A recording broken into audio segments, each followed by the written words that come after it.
Alright. That should do the trick. Okay, hello everyone, it's your favorite programming error that just refuses to be fixed, CodeErr. And today, we're gonna be not just continuing, but finishing the story of Our Castle Walls. A lovely DDLC mod we've been playing for a while now. And this time, it will come to an end. Also, yes, Gabe, you are first. Also, hi. Hello. Hope you're well. But, well, then again, I know you're not well because I know exploring Dragonspine is annoying. Well, then again, you did have help, so, Also, Viking, hello to you as well. So, yeah. We made a choice last time, which has decided our ending for us. And we are now on the presumably final chapter after that choice. So, we'll see how it goes. Also, Neon, Grave Error, everyone is here apparently. Hello. So, last time, Wallace's dad tried to kill us. But, luckily, he got apprehended by the police. So, we're all good. And we can now experience our happy ending, most likely. So let's jump right in. What? This game sounds, I see. I hope you're enjoying that.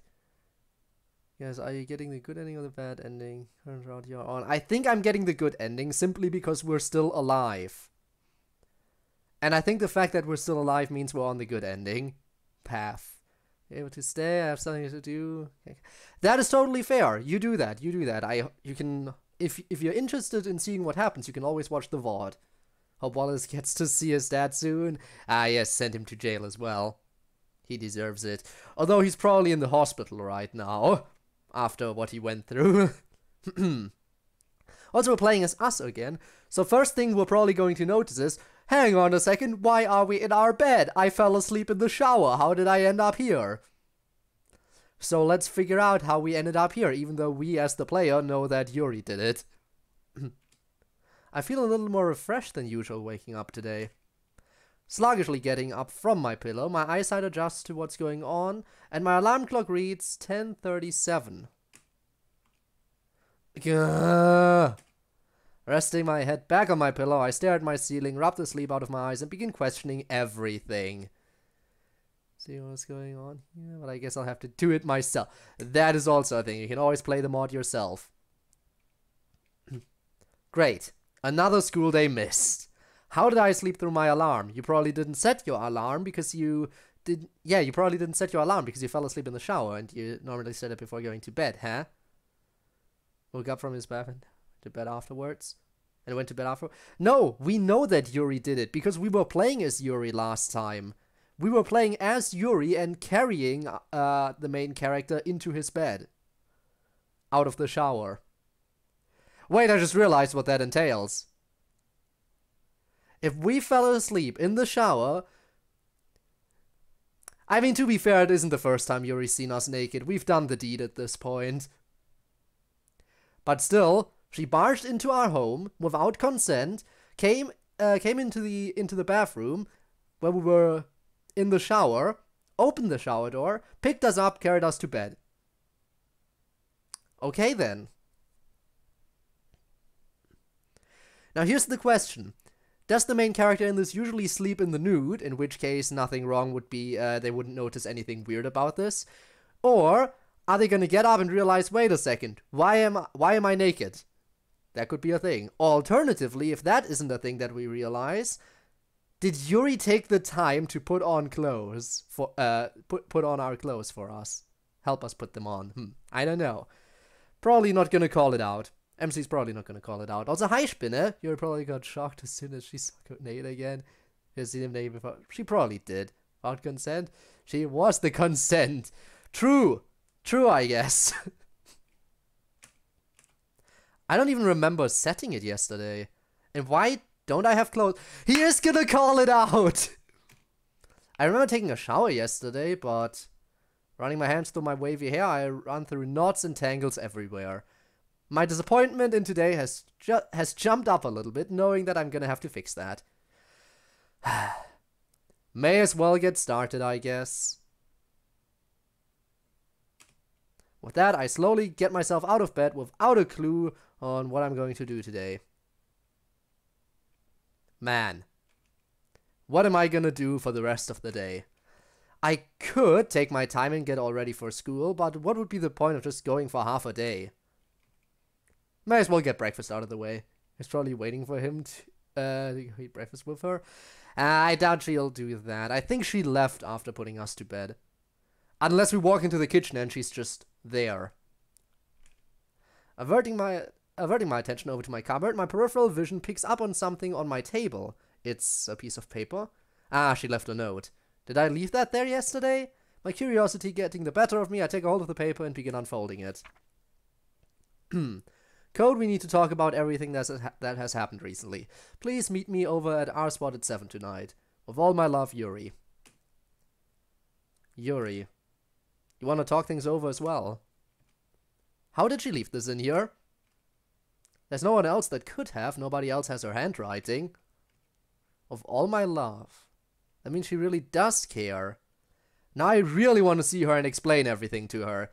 7 can't come soon enough.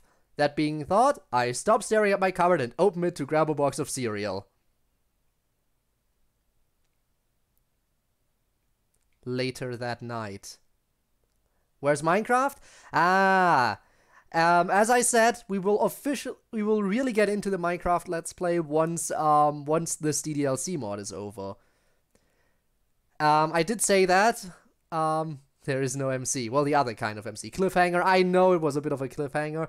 I got the 2 basically unmodded episodes of it done early, but it will, as I said, be a regular thing on Saturday as soon as this mod is finished. Which it isn't yet. But this will be the final stream. I am guaranteeing it at 90%. 90% chance this is the final one. I am pretty much certain. The anticipation of what's going to happen tonight has not escaped me at all today. Throughout the whole day and even the walk here, I couldn't stop thinking about what she could possibly have to say and also what I want to discuss with her. Once for an on-stream. I am not a Fortnite kid. Forgive me. I never got into Fortnite. Mainly because, well, simple reason, I don't really play any kind of shooters, be it third person or first person.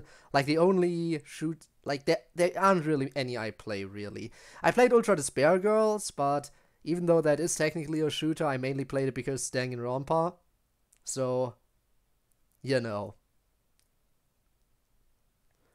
Yeah, a lot of us aren't into it. Again, though, as I said, I am not big on shooters in general. 4-person shooter? Imagine. Stepping into the park, I pull my phone from my jacket pocket and flip it open to check the time. 6:58 p.m. Well, this is what I get for leaving my house early. Maybe I should make my way over there and wait for her. A sudden yet strong gust of wind blows through the entirety of the park, causing leaves to be swept all over the place. This arctic feeling causes me to shiver a little bit. That's when I wrap both my arms around myself to keep my jacket from flying all over the place. I don't like that it's starting to get this cold out. But isn't Minecraft a first-person shooter? I don't think that counts, really. There is a bow, technically, so yes. A bow and a crossbow. So technically you can fire weaponry, but that's not really the main focus of the game now, is it?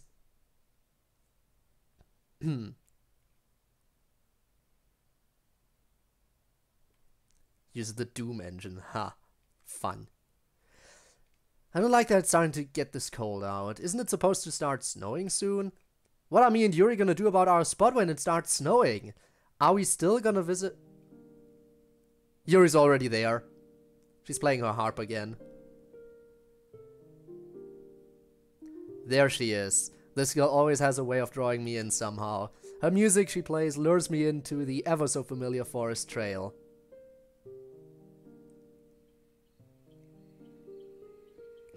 The sounds of this gusty glade and the bugs flying around manages to keep me level-headed. I can't help but remember the first time I made the walk down this trail all those weeks back. It was such an eye-opener back then. Yuri. This is where we became friends for the very first time. I hope this place still means that much to you. This place hasn't changed one bit since I was last here. Looking over to Yuri shows her playing her harp while looking out into the water in front of us. She doesn't look scary anymore. She looks like my best friend, but she seems sad. It is then that I remember the note I read earlier today. I think I'll ask her about that first. After a little bit of time, I must have been caught in her peripheral vision as she stops playing and meets my gaze. She does nothing, however. We just stare at each other for a little bit, unsure of what to say or do. I don't have it in me to sit down on the tree for whatever reason. My God. I can sense the concern in her voice. Hey. The air around us feels heavy, and I don't like it. She carefully sets her harp on the grass next to her feet. Code, can you please come sit down next to me?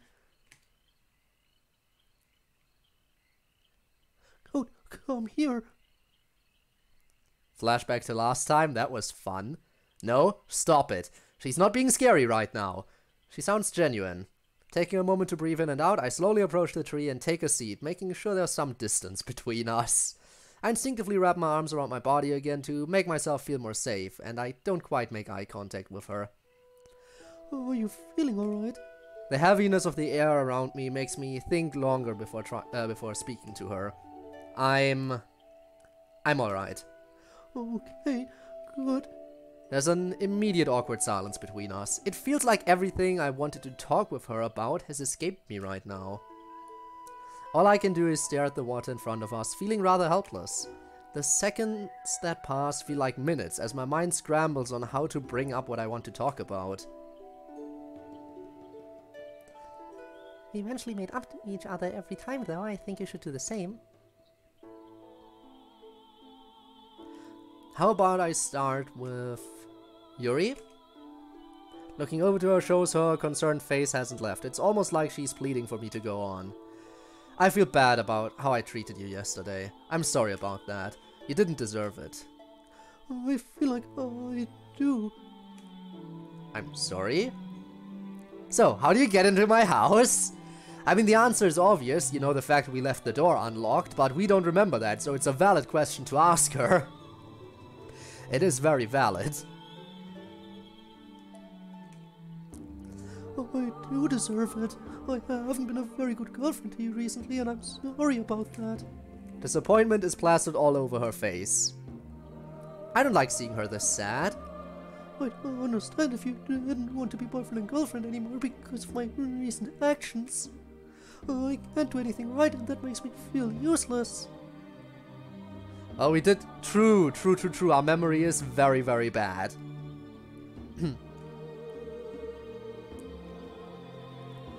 Why can't your dad ever help me out around here? He's useless, he's worthless, you know? No, I don't like hearing her talk like that. It's made me feel bad every time Mom used those words. I think I know what I want to say. Please don't say that. I hope she sensed the desperation in my voice. Huh? It's time to get serious. By no means are you useless, I mean it. She seems shocked by my words. What are we bad at? We're bad at everything. Before I missed the whole stream. Oh, we almost died. Basically Wallace's dad is in jail now because he tried to kill Yuri.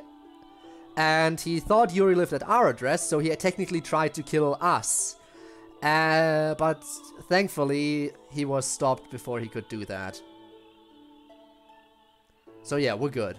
Everything's safe. Wallace's dad is in jail now. And Wallace, again, he needs to go to the hospital because he's been beat up like crazy. Oh yeah, and the thing that happened between us and Yuri, well, she went full yandere, and we didn't take any of that. I remember last stream, Yuri getting him. Yeah, no, you got it. You got it. Now we're back on track. Okay.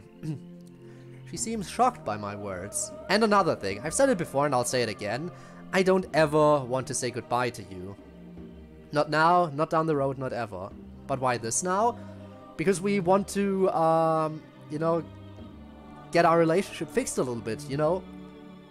I mean, she did go full yandere after all. She did go full yandere.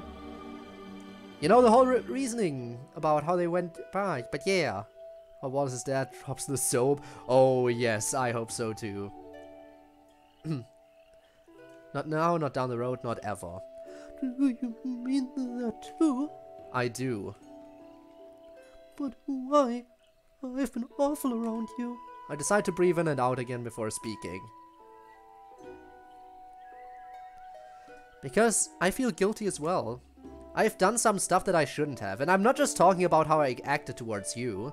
I don't think she could look any more confused. Like what? I can explain. Yesterday.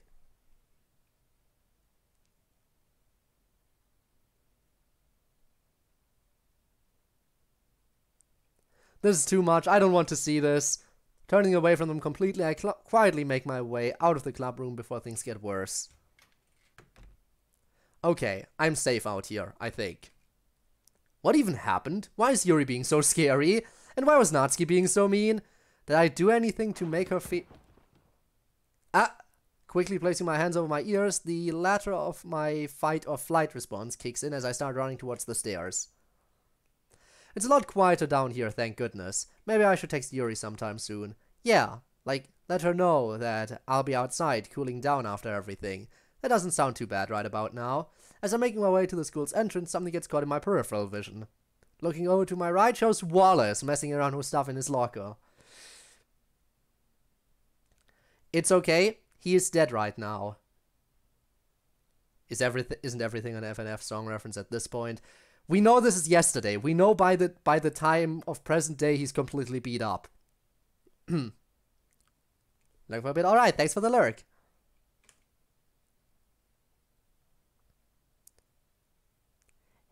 It was Wallace's idea, not mine.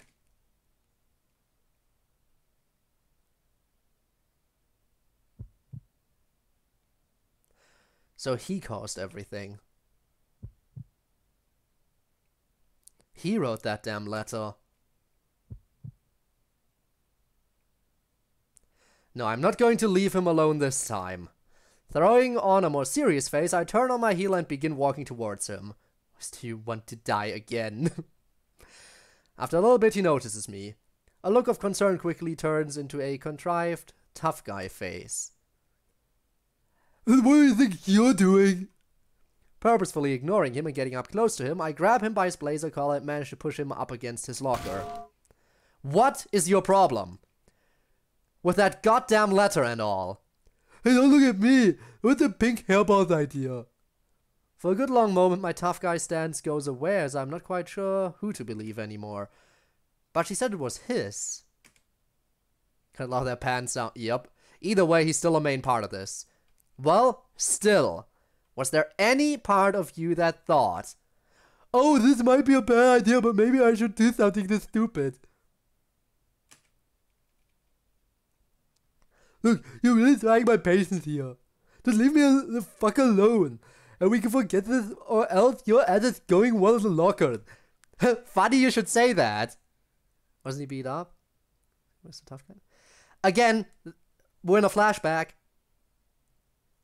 We're in a flashback right now. This happened yesterday, before he was beaten up and shoved into the locker. And I mean right before.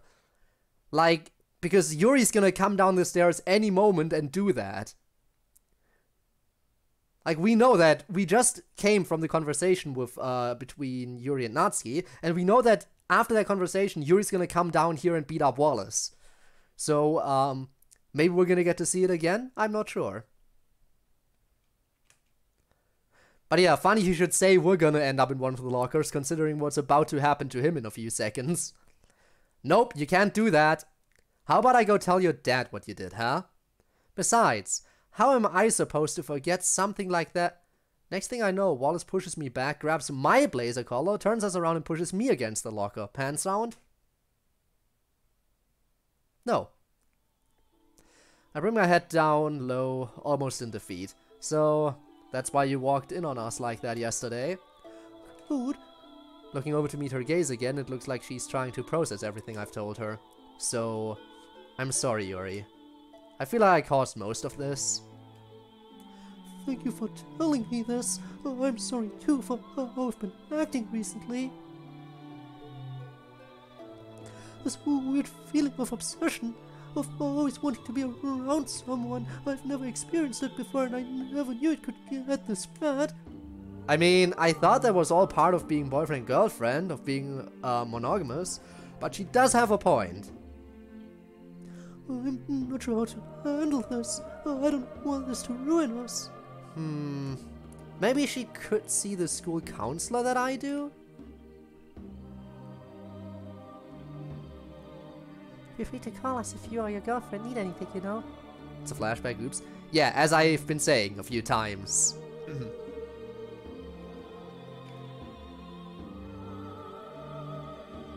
You know what? I wonder if... Mom. I wonder if you and Dad could help with this somehow. Let's try this. Hey, listen to me real quick. She silently looks over to me, the sounds of bugs flying around and the water's flow plays out as I try to think of how I want to go about approaching this. I just thought of something that might help the two of us. What is it? I'll have to talk to my parents about this first so they can help set everything up. But what do you think about the both of us going to see someone, like a counselor or something, once a week or so? She doesn't give me the same hurt look from when I asked her about selling her knives, but she doesn't look too thrilled. God, I don't know. I'm sure my parents' health insurance would be able to cover it, and you don't have to mention your arms if you don't want to. If we were to do this, I promise I wouldn't bring it up. She remains silent for a while, more than likely deep in thought again. I don't blame her, this is pretty important after all. The best thing would be to just enjoy the atmosphere around here while things are still calm, and let her think. Can't help but notice her gaze shifting from the water to the grass below her. I wonder what she's thinking about. What am I gonna do if she says no? What do I say? Why didn't I think this far ahead? My internet hates me. Well, welcome, Rob. I'm sorry to hear about your internet. Channel icon is different. Wait, you just now noticed? Okay. It's been like that for a bit now.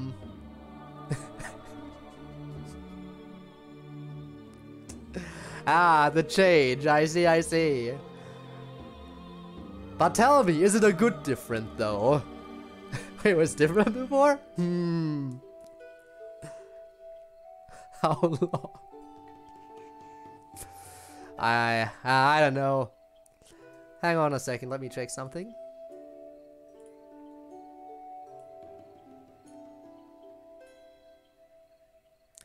Yeah, maybe not that long, but probably around a week, right? You guys never see coach. Probably about a week. I think a little over a week, if I'm not mistaken. Why did I think this far ahead, though? Maybe I shouldn't have brought this up in the first place. Why did I have to burden her with this? By the same time, what would have happened had I not? My guess is that things would probably remain difficult for the two of us as time goes on. I don't want that, not with someone as invaluable as her. Maybe it's a good thing I asked her about this. As I notice her meeting my gaze, I just now realized that I was staring at her the whole time. I hope she didn't notice. Promise. She isn't extending her pinky out like we usually would. It's okay, that doesn't need to happen every time, of course. As I give her a slow, confirming nod, she puts a smile on her face and reaches down to the ground for her bag. My curiosity grows at what the smile could be about. From her bag, she brings out my book that I forgot she had, a piece of paper and a pen. Found your star. He saw your shit. Oh no, I'm inside his walls. Are you inside my castle walls, though? She unfolds the piece of paper and begins writing for a few seconds. Once she's done, she takes a hold of the paper, a smile still on her face, and looks over to me. Claude, I wrote this for you yesterday after you left. I thought you would never get to read this. I thought you wouldn't want to. So I can't begin to tell you how happy I am to give this to you. She gingerly hands me the unfolded piece of paper, and I turn it over to begin reading. My beloved, I just want to say that I am so sorry. I'm sorry for all the broken promises, and not being your friend when you needed it the most. I'm sorry for no longer acting like the girl that you fell in love with. My biggest regret is letting someone I am not ruin everything between us. From now on, I don't want to miss another moment with you and what we've become. If you let me, I'll be the friend you once made and the girlfriend I know I can be. I will. Yours forever, Yuri. Yuri, do you really mean all this? Oh, I do. My heartbeat increases a little bit as my appreciation for her grows and grows. I can't believe it. My bestest friend of all time, the person I love the most beautiful girl I know, the one who took my very first time. Scooching over closer until I'm right next to her, I wrap my arms around her and hug her tightly. She does the same, rests her head on mine, and time seems to slow down once again. The warmth being shared between us makes my smile even more genuine. Getting up from her shoulder to give her a kiss on the cheek, I lean towards her again to speak softly into her ear. Yuri, I missed you so much. The angelic voice flickers back. Oh, I missed you too, darling. The next few moments between us were spent in a warm, comfortable silence as it felt like our castle is being rebuilt brick by brick. I don't ever want to let go of her.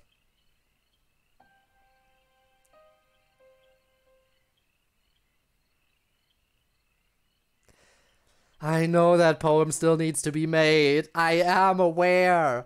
Man, I'm stalling. There was a time whenever a poem request came in, it would be done by the next day. Ah, those were the days, right? When Slime Girl, that one too. Ah, need to make it today? Well, that's a little bit tough. If you mean like today, then I would only have like half an hour left to make it. And I have to stream during that half an hour, so, can we agree that you're gonna give me a little more time? After what could have been a full minute, the two of us release from each other, but I take both our hands in mine as we simply enjoy each other's company once again. If I speedrun, I can't speedrun the game this fast. After a little bit, her expression becomes less and less euphoric. Hey, Code, listen to me real quick. Yes, what is it? An apprehensive face that she used to put on when I first met her makes an appearance. I want to do the same to Natsuki. What? You want to give her big hugs too? A smirk shows up on her face as I stick my tongue out at her. No, silly. In all seriousness, I want to go to Natsuki's place tonight and talk with her about everything. With what I saw, I can only imagine what happened after I left the club yesterday. That sounds like a good idea. But could you please accompany me? I don't want to face this alone. There's a weird feeling of excitement floating around in me, knowing that I'd be able to help my friend in need. Of course. As she smiles warmly at me, I get up from our spot and help lift her from where she is. Alright, let's do this thing.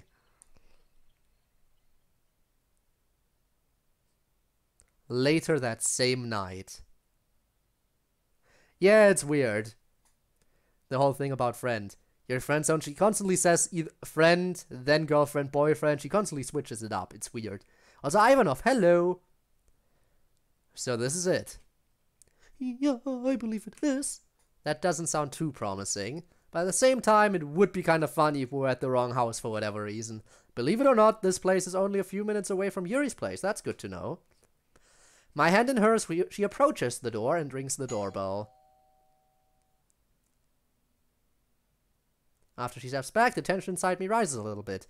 It's almost like how weird the air was at our spot earlier today. As seemingly nothing happens, I take a quick glance over to Yuri. She looks worried. I bet she's nervous about what could potentially happen. Well, Natsuki might be asleep, it's nighttime, so who knows? Hell no, it's 4 in the morning! You know what? Again, yeah, I would be upset too, probably. Taking advantage of this moment of silence, I squeeze her hand a bit harder and place my head on her right shoulder. She does the same, and the warmth shared between us always feels nice and relaxing. But we quickly return back to normal once we hear the doorknob being messed around with. Oh shit. So, the pawn shop guy was Natsuki's dad. This is the confirmation we needed. It was him after all. I need to remember how I did the voice. Hey kid, what you doing here? We would both like to see Natsuki for a moment. Yeah, hold on. What even is life anymore? He turns around, steps back into his house, and from the muffled voice I can only imagine he said, Natsuki, your friends are here. Natsuki isn't fatherless? Well, we know she isn't fatherless. We know that from the base game. In fact, we know that her father is not exactly the best dad. Far from it. Another moment of waiting plays out, and some shuffling around can be heard inside the house. It isn't long before the door opens up again, and she steps out onto her front porch. When she notices the two of us, she looks concerned, almost scared. Yuri, on the other hand, looks disappointed in herself. Yuri? If you listen close enough, you could hear a hint of fear in her voice. Hey, we need to talk. Well, I knew I would be here for her support, but if this is between the two of them, then does that mean... Do you want me to step aside for a bit? No. Her sudden shift in tone catches the both of us off guard. Please stay here with us. I'm too scared of Yuri. I feel like if you leave, she's gonna actually fucking kill me. Alright. May as well do what she says. The air around us seems a bit weird, but no one seems to know what to say first, but then the silence is broken by Yuri. I can't beat the shit out of you when you are... No. Wrong. You quoted it wrong. I know you probably wanted to change it, but oh no. Look, Natsuki, about yesterday. Oh, I'm sorry I was mean to you. She then looks down to the ground in defeat. No, I kinda had it coming. I should be the one who's sorry? Silence surrounds all of us as we're waiting for her to continue. That's when she turns to face me. Code, look, bro. I'm sorry about the whole letter thing. I thought it was just gonna be some stupid joke. I didn't think it would hurt you that bad. Well, it definitely feels nice to hear this from her, but now I'm curious. Listen, shithead, I'm sorry. Wait, so it wasn't your idea after all? Yesterday, Wallace told me it was yours all along. Pff, as if? You're really gonna believe what that lowlife has to say? Hand goes to the back of my head. Lowlife is a good word for him. Then why team up with him if even you consider him to be a lowlife? Good point. And Yuri? I shouldn't have been so mean to you as well. I guess I was just so fed up with you in code that I felt like I couldn't tell you how upset I was. Natsuki, it's okay. Knowing me, I probably wouldn't have listened to you back then. If anything, I'm glad you told me now rather than never. There's an unusual awkward silence between all of us again. Do you still want to be friends after all this? Promise you won't be mean to me anymore? A small smile finally makes its way onto Yuri's face. I'll try my best. That's when Natsuki walks up to Yuri and hugs her. I'm guessing she wasn't quite expecting that. When Yuri wraps her arms around her, I can't help but smile at the scene in front of me. It's okay, I forgive you. Her voice makes my heart skip a beat for whatever reason. I guess she just has that effect on me. Thanks, and spend some time with me in the club, why don't ya? Yeah, we do have a sprite flip. Imagine that. It's not new for this. We've seen the sprite flip happen in this mod before. But yeah, it doesn't normally happen, right? It gets a little lonely in there sometimes. I'll see what I can do. New, yep. You know, once me and Yuri finish her book, maybe I'll give that one manga series of hers a try again. What was it called again? Pudding Girls? Once the two of them release from each other, smiles still on their faces, Natsuki averts her attention over to me. And Code? Arms go behind my back. Why do you say new like new? I don't know. Why do so many words that start with K just have the K be silent? New. Night. Knife. Why? Why is that a thing? Yes? I'll try not to be so mean to you either, but this doesn't mean you can push my buttons as you'd like, you know? Huh.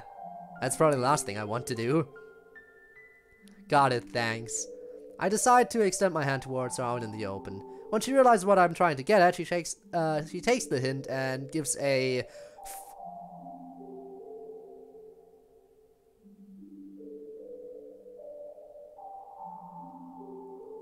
a soft yet firm shake. A dumb smirk shows up on her face. Oh no, I got the cooties now.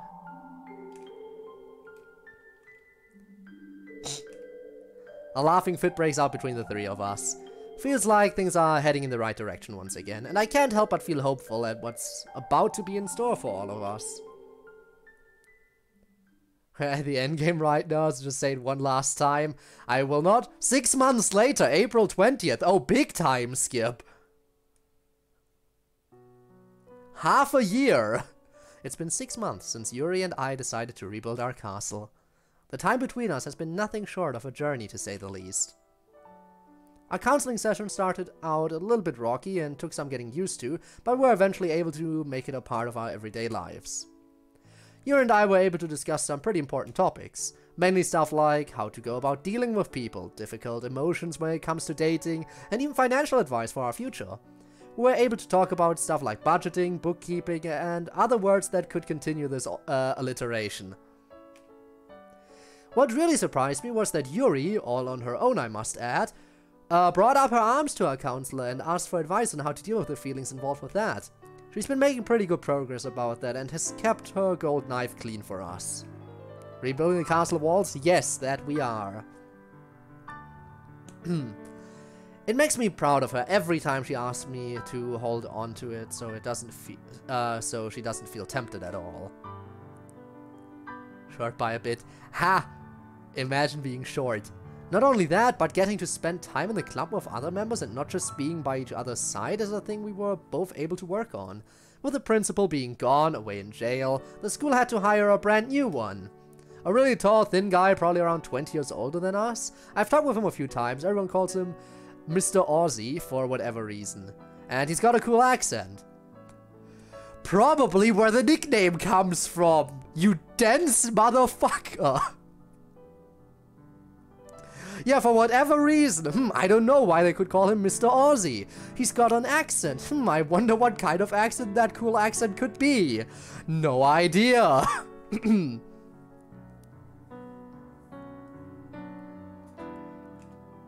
But other than that, Wallace ended up moving to a different school.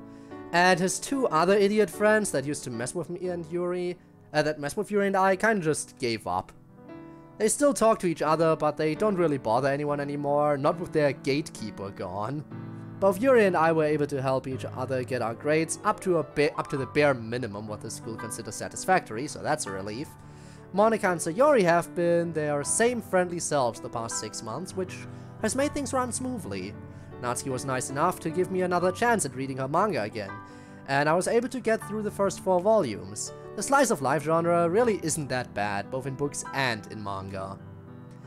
Now, of course, Yuri and I still spend time with each other in the club. In fact, we've both decided to start going through our very first horror novel together. Might it be The Portrait of Markov? Usually I'm not a fan of that kind of stuff, but she reassured me that she'll be there anytime in case things become too scary for me. Even after all this time, she still has that charm to her that I love so very much. He has a Japanese Aussie Osborne fan. Aha.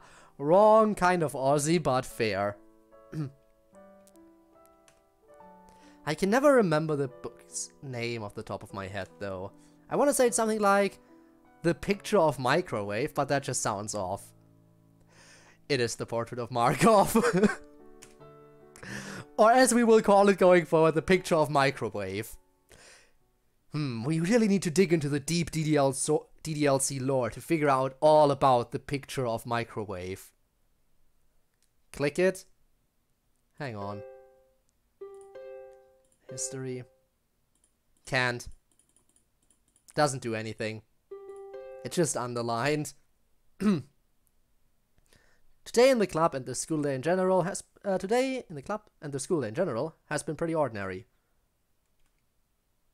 Nobody bothered us and classes have been going okay, even with talk of end of year exams going on.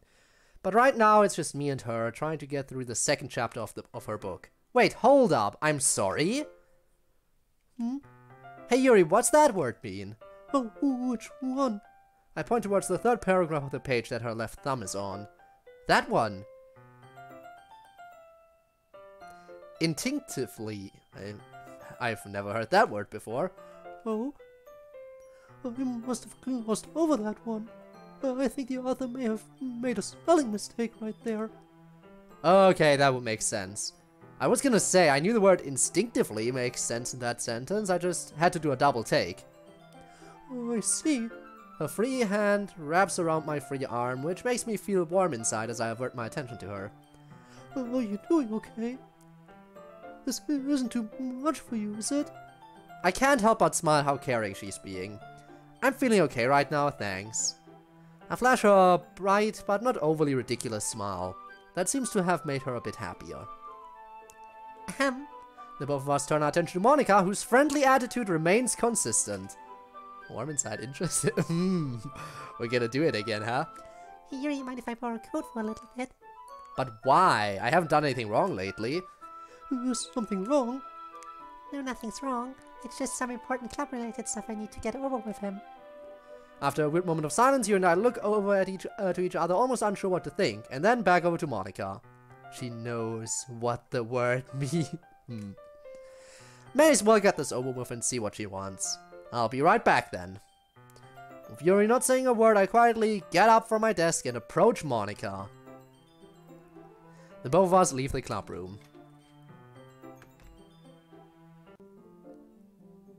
And the picture of microwave. The Ligmature Club. The Ligmature Club and the picture of microwave. Yes. Was the code in Yuri got freaky on a Friday? You think? I think she might know. Maybe. But why would you bring it up half a year later? Also, how many times have we been getting freaky since then? My curiosity has been slowly rising, even within the short walk from the club room to here. Okay, what's going on? Code, you do remember what tomorrow is, right? Oh, how could I forget? Tomorrow's Yuri's birthday. About a week ago, Monica and I had come up with the idea of celebrating her birthday in the club. We aren't gonna make it anything too spectacular or outlandish. Yeah, I remember. That came by faster than I thought. What do we have planned so far? Well, I'm gonna be going over to Sayori's place tonight so that we can make a birthday card. Natsuki agreed to make some cupcakes for tomorrow. Oh, okay. That sounds great. Shh. You don't want Yuri to hear, do you? Right, sorry. Anyway, what are you gonna do for tomorrow? I'll probably just sign whatever card you guys end up making, and I know what gift I'm gonna get her. Oh, care to share? I'm sorry, Monica, I can't quite do that. I want it to be a surprise, but I'm gonna need some help with the presentation.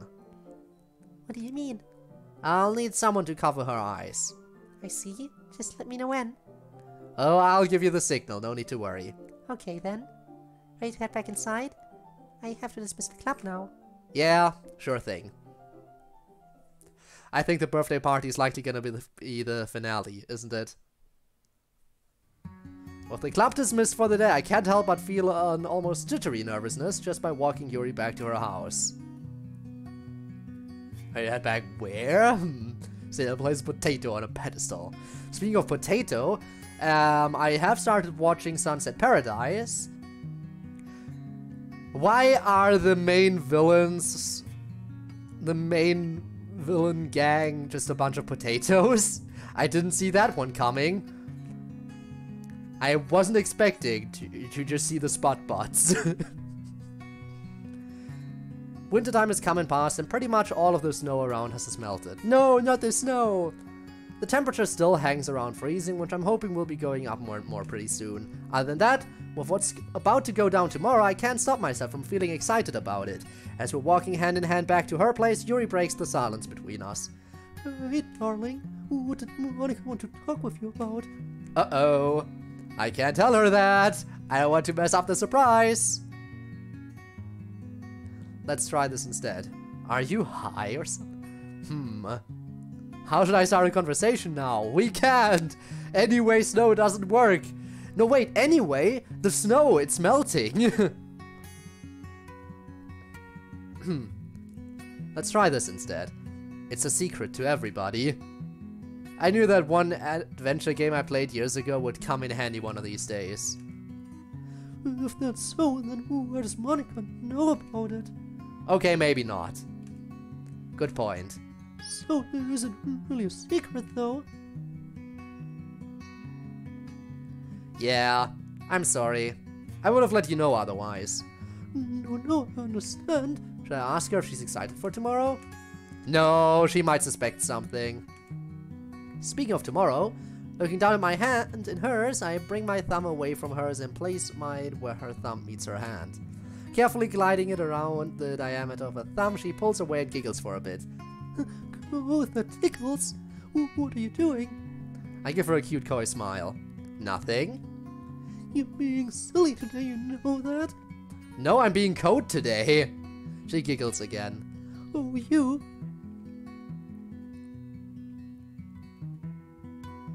Once Yuri approaches and unlocks her front door, she turns around to face me.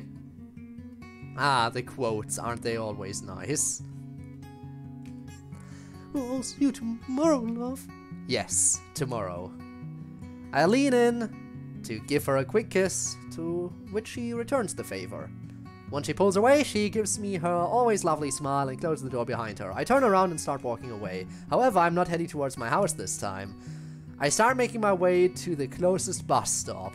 We've got a few stops to make before tomorrow, for tomorrow to be a success. Monica point of view. It's been a while. Epilogue, Yuri's birthday.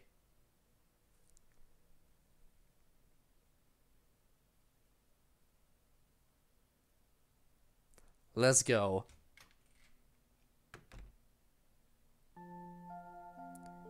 Alright. Hi, Sayori. Monica! Did you remember to bring everything here from your place today? I sure did! And what about the birthday card? I've got it right here! Sayori. Oh, sorry. Right, we're in Monica's mind now. Sayori pulls out a folded piece of paper from her purse and hands it over to me. Taking a close look at it shows that it has all 4 signatures of the club members on there. Sans Yuri. Sans! Sanus! Okay, hang on. Drink up, crybaby. I just did. Thank you. The hydration is always helpful.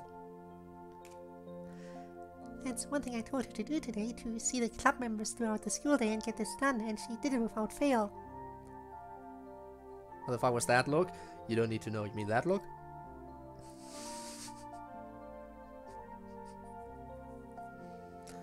The look of shock at the hydration.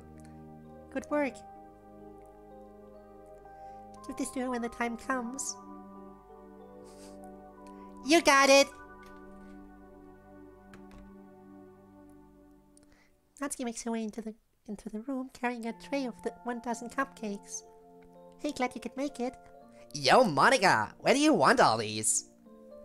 Here, hang on, I got this. Walking over to her Natsuki's, I take the tray of cupcakes from her, turn around and walk over to the desk that's next to Yuri's. Once I carefully place it on the desk, Yuri breaks the silence in the room. Ooh, can I taste one now? No. Ah. We originally agreed on half a dozen, but Natsuki brought up painful memories of Sayori's bottomless stomach.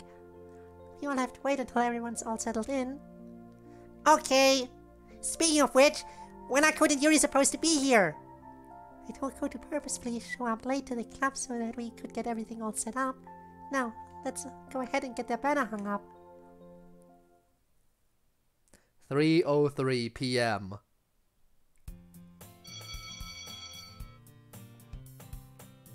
It's finally time! Escaping the chat of all the people in my algebra class, I spent no time packing up my stuff and leaving. There's been a crazy feeling of anticipation inside me all day, and it never seemed to go away. Needless to say, lunchtime with Yuri today was especially difficult, knowing that I couldn't talk about anything. She did bring one of my favorites today, likey fruit. Maybe she wanted to bring in something we both like because of what today is. I mean, she's gotta know it's her birthday today, right? Stopping by my locker, I put away all the stuff that I know I won't need for the rest of the day and close it up. Monica wanted Yuri and I to show up late to the club to get everything all set up, so this is one thing I can do, I guess. Feeling my right arm hasn't subsided, the power of demons is too powerful. You know, I have problems with my right arm too, and I've had them also for quite a while now.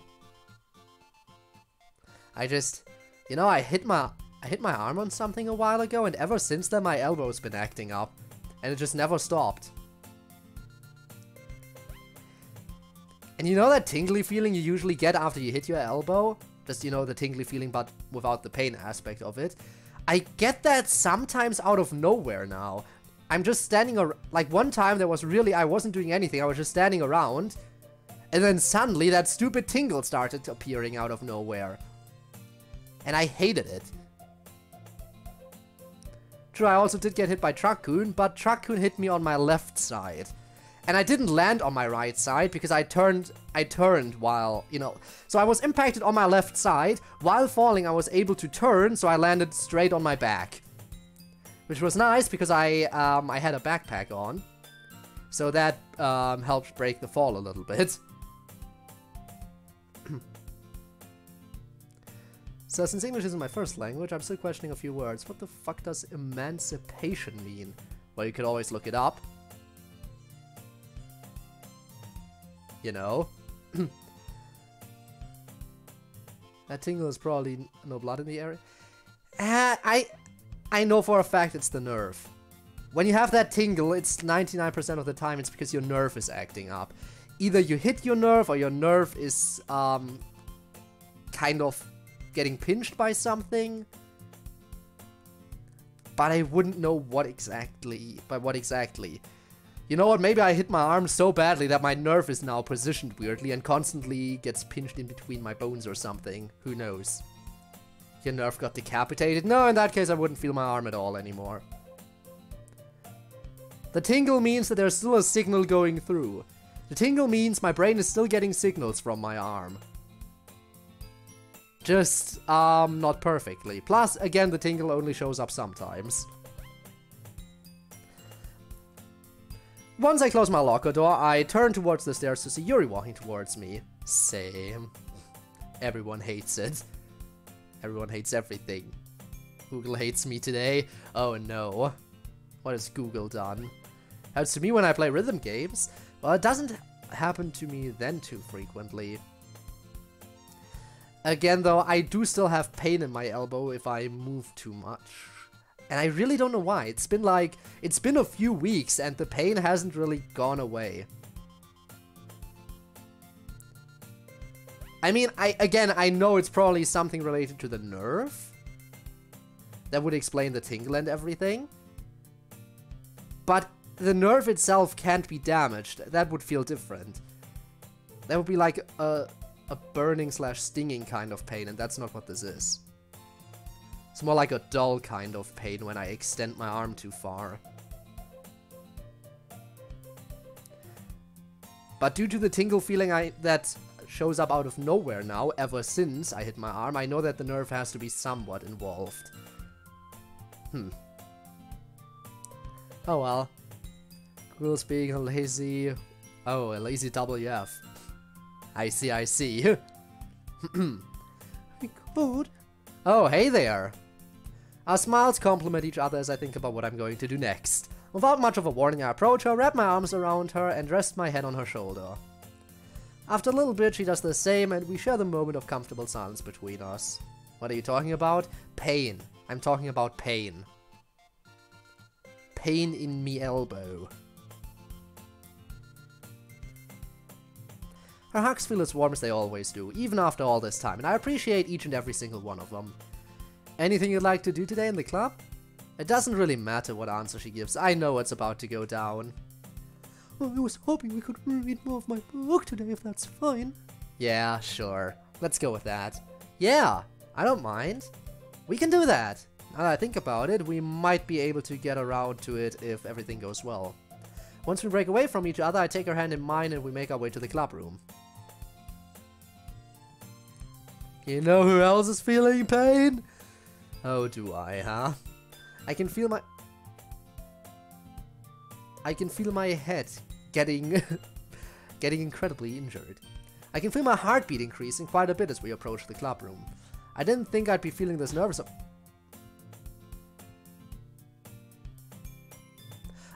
I didn't think I'd be feeling this nervous about everything. What if Monica doesn't have everything all set up in time? I don't think I did a good job at stalling our arrival here. CodeErr, you're right. Huh? Oh, yeah. I'm okay. Okay, you just seem nervous about something. Wow, I'm not good at hiding my expressions at all, am I? You are feeling pain, yup. Sorry if I look that way. I'm fine, I promise. Alright, if you say so. Once we approach the club room door, my nervousness skyrockets internally as I open the door.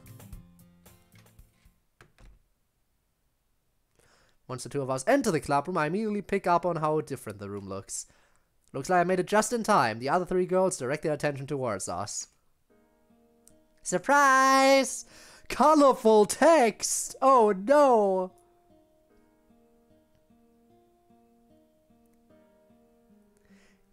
How horrible. Colorful text. Oh no. After hearing a light gasp from Yuri, the room becomes silent as if she's taking in the atmosphere of everything. I'm glad I kept myself reserved, even after the three of them said that. Maybe it's best if I break the silence to make the place not so awkward. This is why I was a little more silent than usual today. I get it now. It makes me happy to see our band is still in one piece and in decent shape after all these months. But I can't help but wonder what's gonna happen to it at the end of the school year. Okay, is it cupcake time yet? Both Yuri and I giggle a little bit at that. Some things never change, I guess. You bet it is. Natsuki, you may do the honors. Oh, I wanted to. Suddenly, I'm imagining Sayori turning into a vacuum, and I'm kinda enjoying every moment of life right now. Ah, yes. Come on, let's go to my seat now. I am not missing the stream. You are not. Welcome to the stream. Welcome to the stream, love. Glad to see you. Hope you're doing well. Love is synced. It sure is.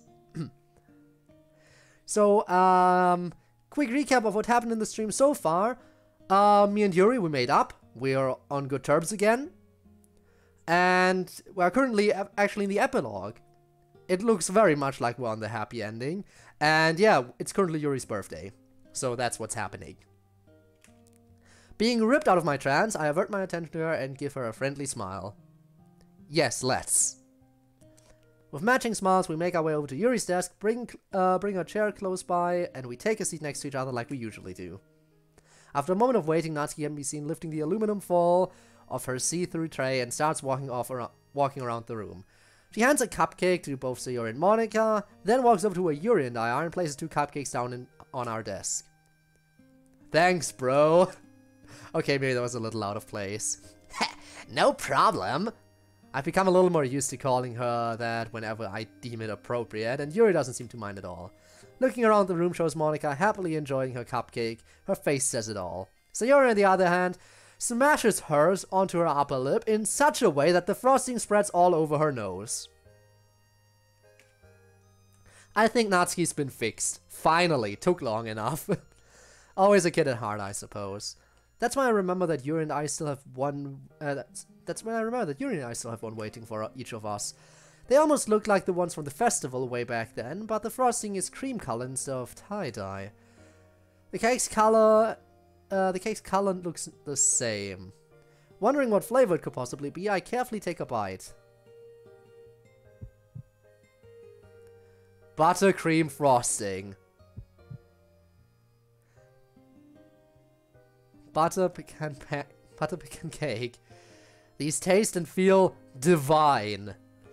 I have to let her know. Yo, Natsuki, these are the best ones you've ever made! She puts on her cheerful smile. Well, good. But it's not like I had you in mind when making them, you know. No, don't get mad. I'm pretty sure she's not being mean right now. But still though. Yeah, I get it. Before I take another bite out of mine, I quickly look over to Yuri to see her bright and happy face. She looks as cute as always, even on her special day. Averting my attention shows Sayori quietly taking another cupcake out of the tray and stuffing it in her mouth. It takes a while for Natsuki to notice what's going on. Sayori? I can't help it. You're so good. I have to agree.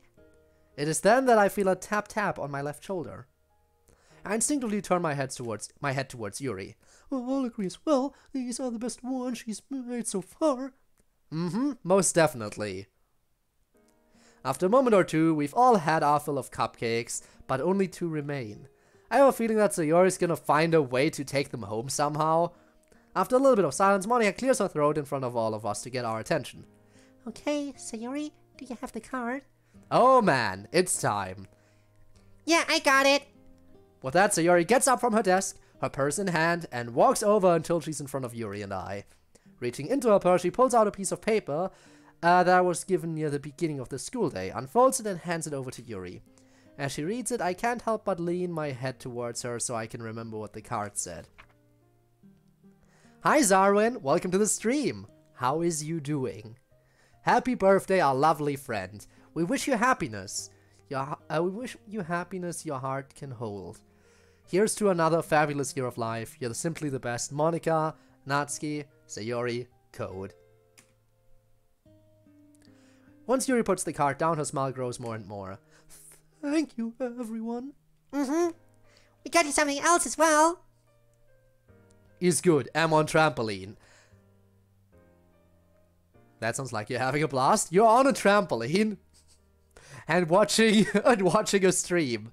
Well, that's an odd combo. Can't say I've ever watched a stream while on a trampoline, but you do you. That sounds like fun, actually.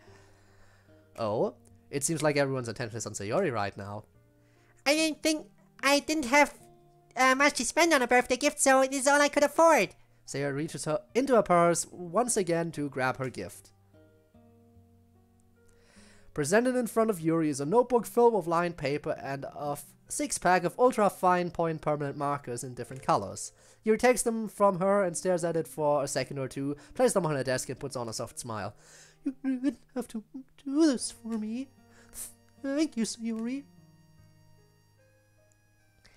No problem. Once Sayori takes a few steps away from us, the sound of stuff being moved around can be heard over near the teacher's desk. Averting my attention towards there shows Monika messing around with stuff, as if she's trying to get or obtain something. After a moment, Monika regains her composure and starts walking over to where Yuri and I are. Monika carefully sets down 3 books stacked on top of each other on her desk, right by Sayori's gift. Yuri takes one of the stack to inspect it, to which I end up doing the same. The blocky characters and landscapes on the front cover. Ah, I know. These novels are based on that one popular sandbox game that came out a good number of years ago. How fitting that that one popular blocky sandbox game will be replacing this series on the channel starting next week. It's like the game knows.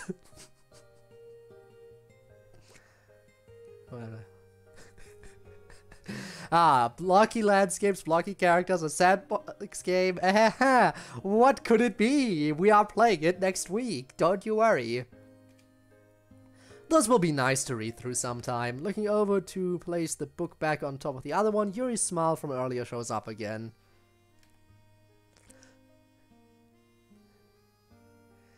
Thank you too, Monika.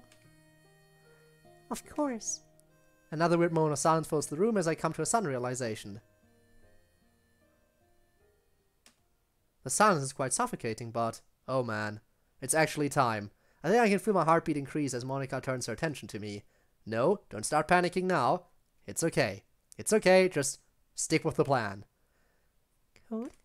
Once I'm able to calm myself down and remember how everything's gonna go, I quickly yet carefully take Yuri's right hand in mine, but not so that our fingers mesh. With nervousness building up inside, I keep my grip on her hand and stand up from my chair. It's time. Monika seems to get the hint as she walks past me behind Yuri and places both her hands over Yuri's eyes. But no sprite for it! How could you? Immersion ruined!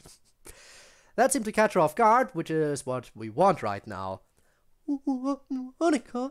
I am unable to hold my smile from her as I realize... I'm unable to hold my smile from her as I realize what's about to happen.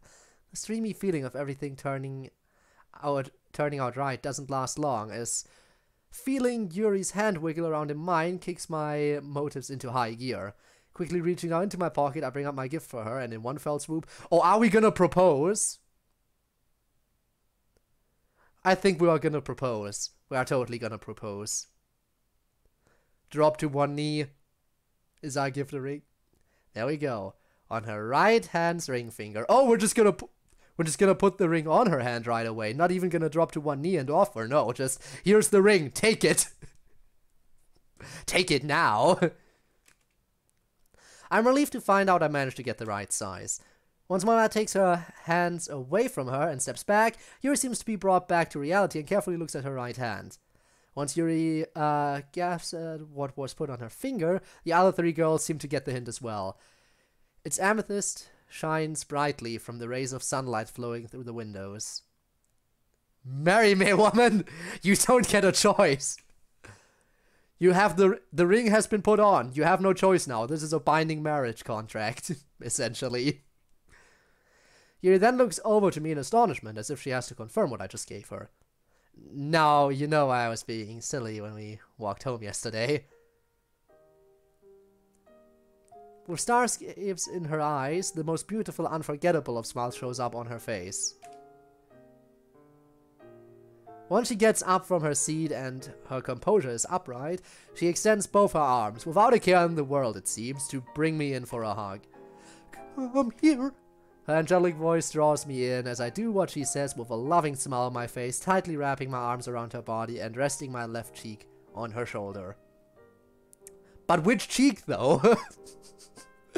Okay, it's the one on the face. Too bad.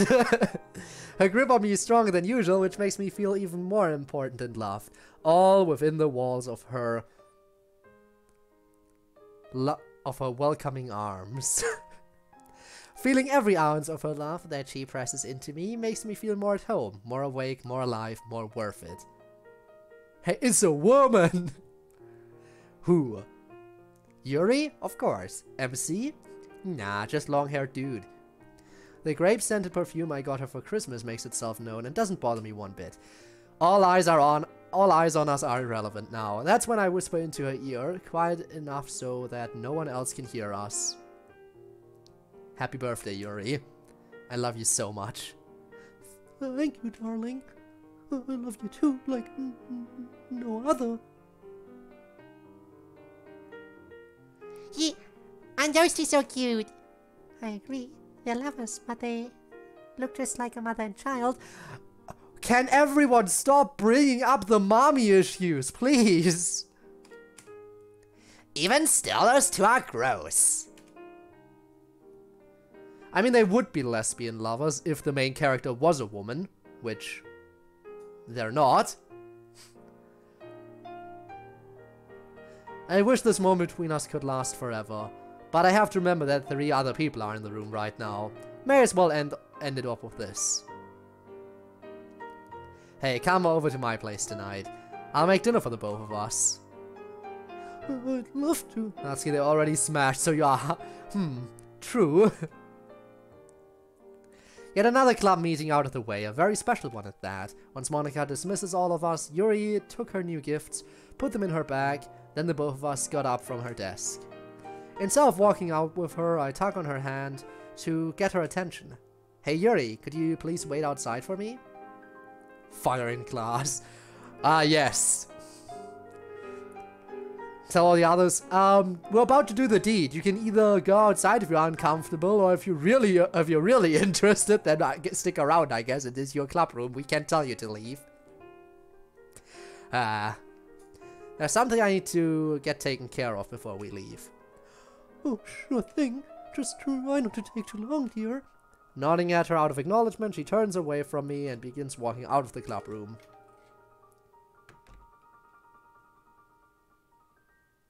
Hearing the door close to confirm she's not here, I start looking around and breathe a sigh of relief to see that Sayori's still there. Thank goodness. A weird sense of deja vu shows up as I make my movement more optimal so I can get her attention before she leaves for the day. Once I'm up close to her, I poke at her shoulder, to which she turns around to face me. Start moaning you from Yuri. Ah yes. Code! I just stand in front of her, feeling a little bit nervous. It's a bit hard to think of what I want to say to her. Sayori? Without a worry, I carefully approach her and wrap my arms around her, nowhere near as tight as I did to Yuri today. She doesn't initially respond. I just want to say thank you. After a little bit, she lightly wraps her arms around me. What for? If it wasn't for you bringing me into the club near the beginning of the school year, I wouldn't be where I am right now. Tomuse, hello, what's up? Hope you're doing well. We are in the epilogue right now. We are at the very end, but don't you worry, we are gonna go back and play the other ending in just a second. To smash now, either leave if you don't want to see, or watch if you already... Ah yes, totally what would happen there. But yeah, it very much looks like we got the best ending out of it. Everyone's alive, everyone is happy, and this version of Natsuki is finally redeeming herself. So yeah, that is good. We are all happy. I wouldn't have met all of you, and I can't imagine how boring life would have been without this club. I do believe this is the good ending, yes. Everything looks like the good ending. I'd be surprised if the other ending turns out better than this one. It can't, right? Oh, I am scared of the bad ending now. I am very scared of the bad ending. So I can't thank you enough for everything. I think I hear a faint come out of her, or just come out of her, as she grips me a little bit harder. Thank you, Code. Monica and I are really happy that to have you in our club, you know. And thank you for accepting me as who I am. I'm glad to call you a friend. Me too, Code. After a short while, we break away from each other, say our goodbyes, and leave the club room for today. And now a meteor hits. The end, yup. Later that day.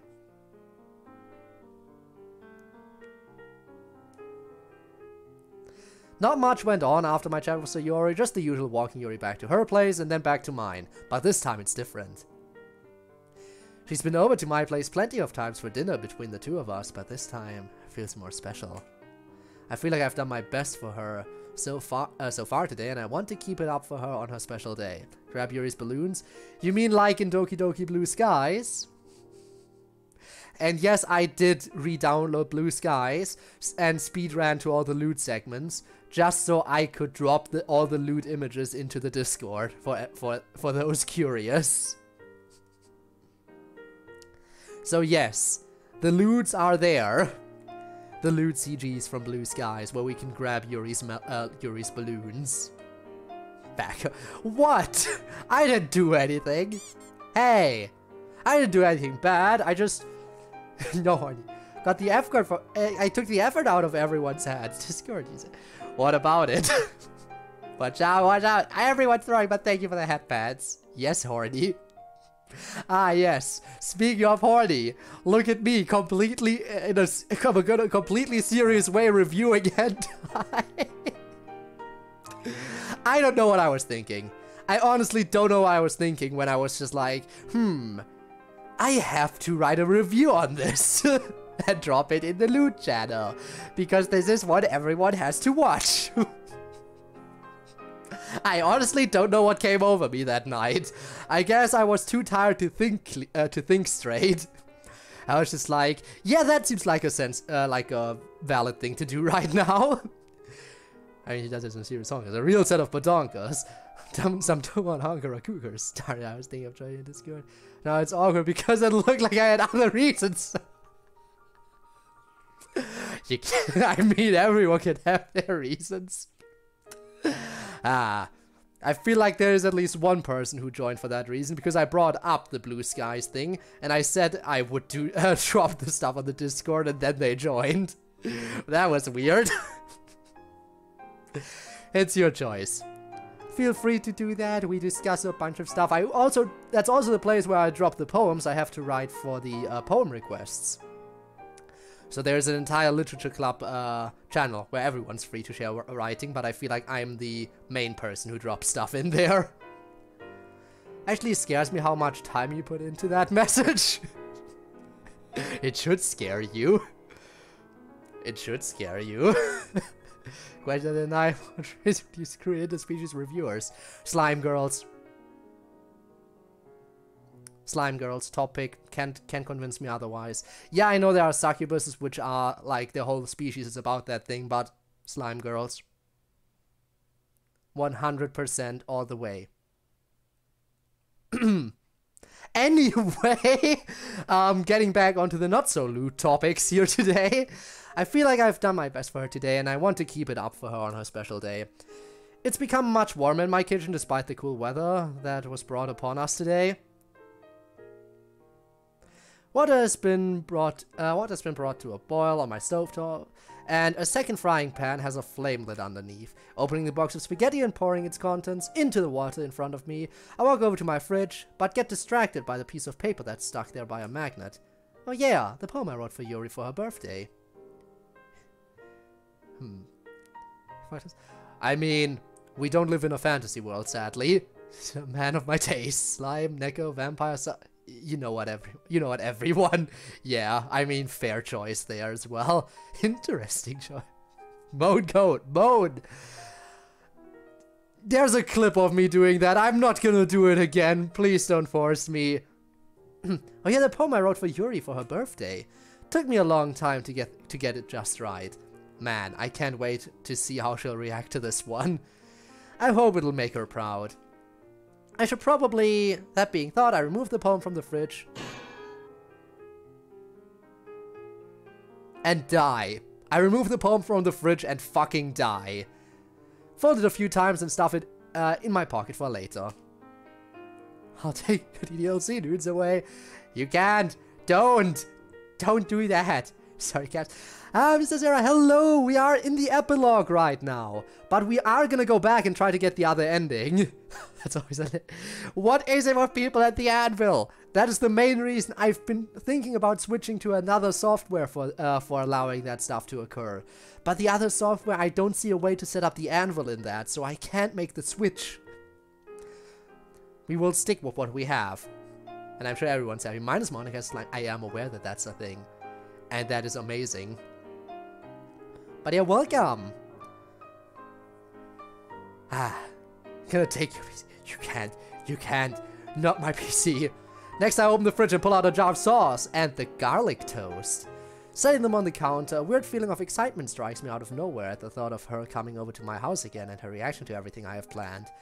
We're totally gonna be having birthday sex, aren't we? That is absolutely happening. Even though we've been together for 6 months now, butterflies still manage to fly around at the thought of spending quality time with her. With a somewhat brighter smile on my face and a warm feeling that's running laps inside me, I take 2 pieces of toast and place them on the empty pan in front of me.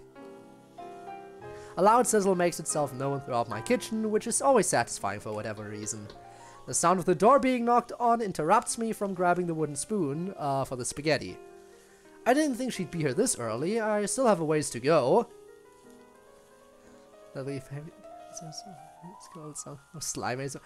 Ah, I see. Oh, you probably wouldn't mind, Rise Up. I mean, she's done it before. Quality time. Yes, we're gonna be spending some quality time with Yuri on her birthday. Just a second. Once I'm done stirring the pasta so it doesn't stick all over the place, I turn around and make my way over to the front door, excitement remaining steady.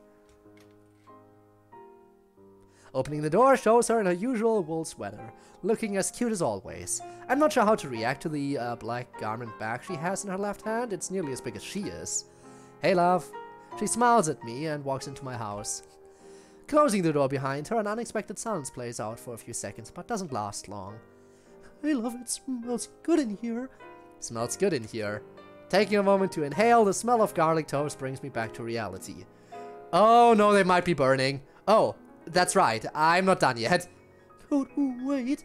Before I turn around to go back to the kitchen, I raise an eyebrow at her and listen to what she has to say. Just letting you know, I'll be at the restroom real quick. Okay, that doesn't sound too bad. Got it. I'll stay down here and look after things. Okay, love.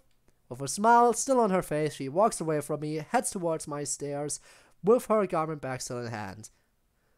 I can't help but watch as her and the bag go upstairs, wondering why she brought it, and also what's inside. She's gonna dress up for the birthday quality time, isn't she? Oh no. Maybe. Probably wouldn't mind. Yeah, we'll see what she does. Meanwhile, food is burning. Once she's out of sight, my sense of hearing overpowers everything at the sizzling from my stovetop. Redirecting my attention to the stove to make sure my house won't explode, I take advantage of this moment to focus on getting dinner all ready for us. Meanwhile, food is burning. Bad ending. That's how we get the bad ending. We burn the food. And they walk into the horny street. I guess you did. Damn it, how did this happen? Why did we let ourselves go this far? And yeah, pasta feels just fine. Turning off all three of the burners, one for the pasta, sauce, and toast, the sound of footsteps can be heard coming from the stairwell. Yuri shows up in my kitchen not long after. Oh, welcome back. Is everything going alright? Yeah, I'm just about done. Could you help bring some stuff over?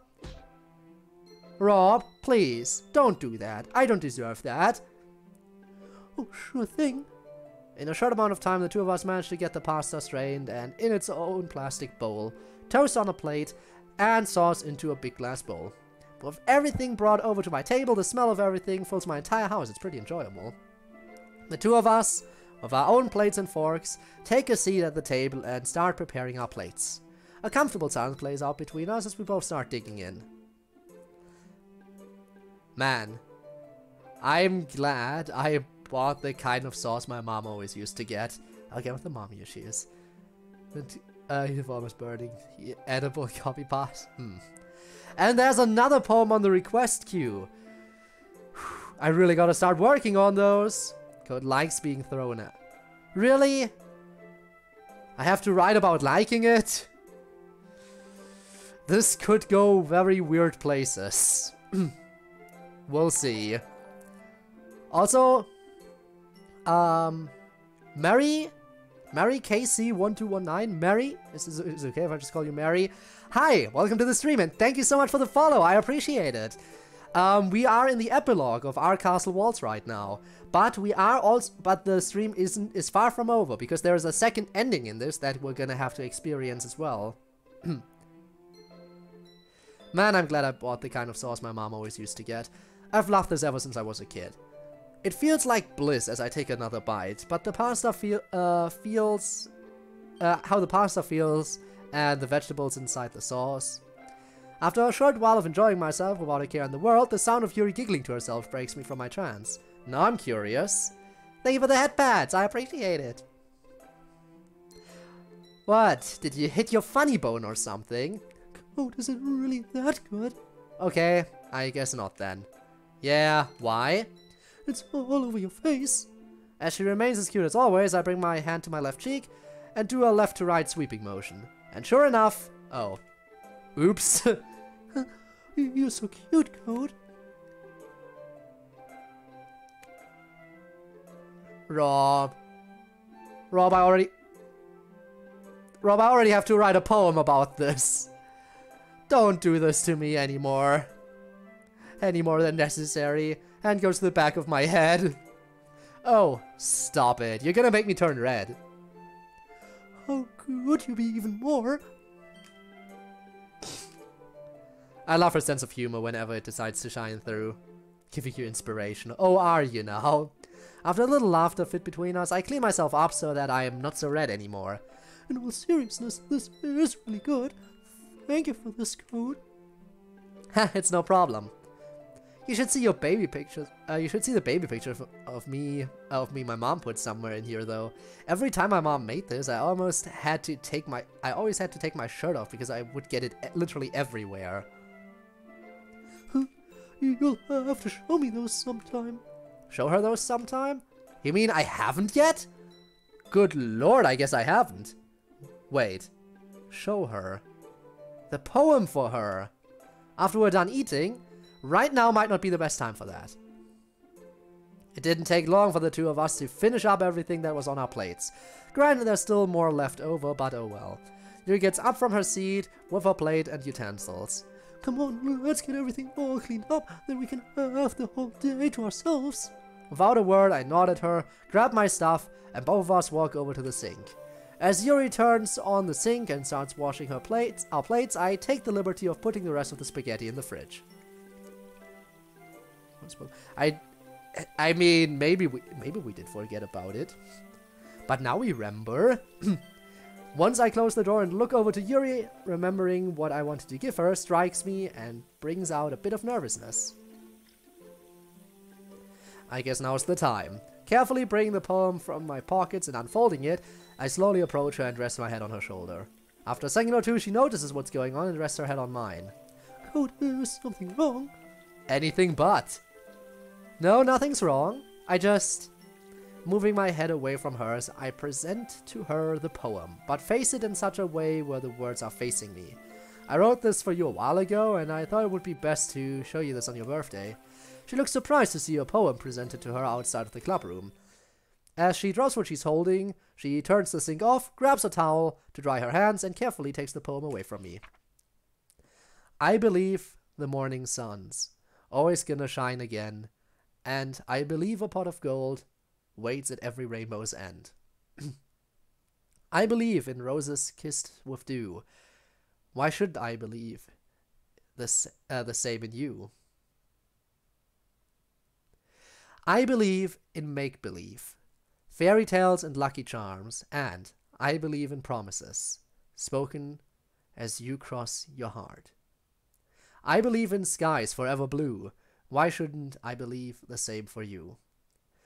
I believe there'll come a day, maybe it will be tomorrow, when the bluebird flies away.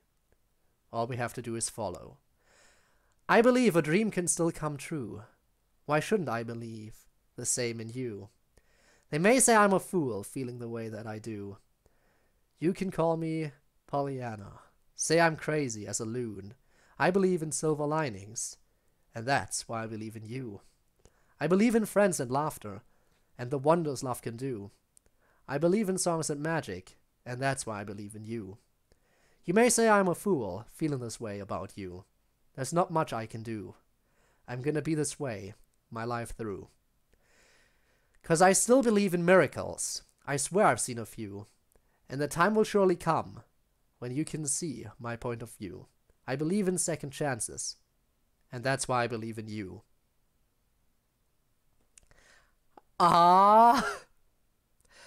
Skies Forever Blue, Blue Skies reference? Yeah, totally Blue Skies reference, but oh, come on. And especially, like, you know, after we already had the argument and I made up the second chances thing and everything. What's with the romance? Why is it so strong in this? I know it's probably not a reference, but one can always interpret. Like, for example, when I will always interpret everything that can be interpreted as a reference, as a mod reference. Oh, that was an Earthbound reference. We will still choose to interpret it differently. You can confirm it, but we will deny. We will be in denial forevermore. We believe in what we believe. Even if it's wrong. But that was still a really nice poem. Oh, this might just be one of the sweetest things you've ever written for me. Thank you so much. Without a warning, she softly embraces me once again, wraps her arms around me, and I rest my head on her shoulder. After a moment or two of this accomplished feeling running through me, she speaks.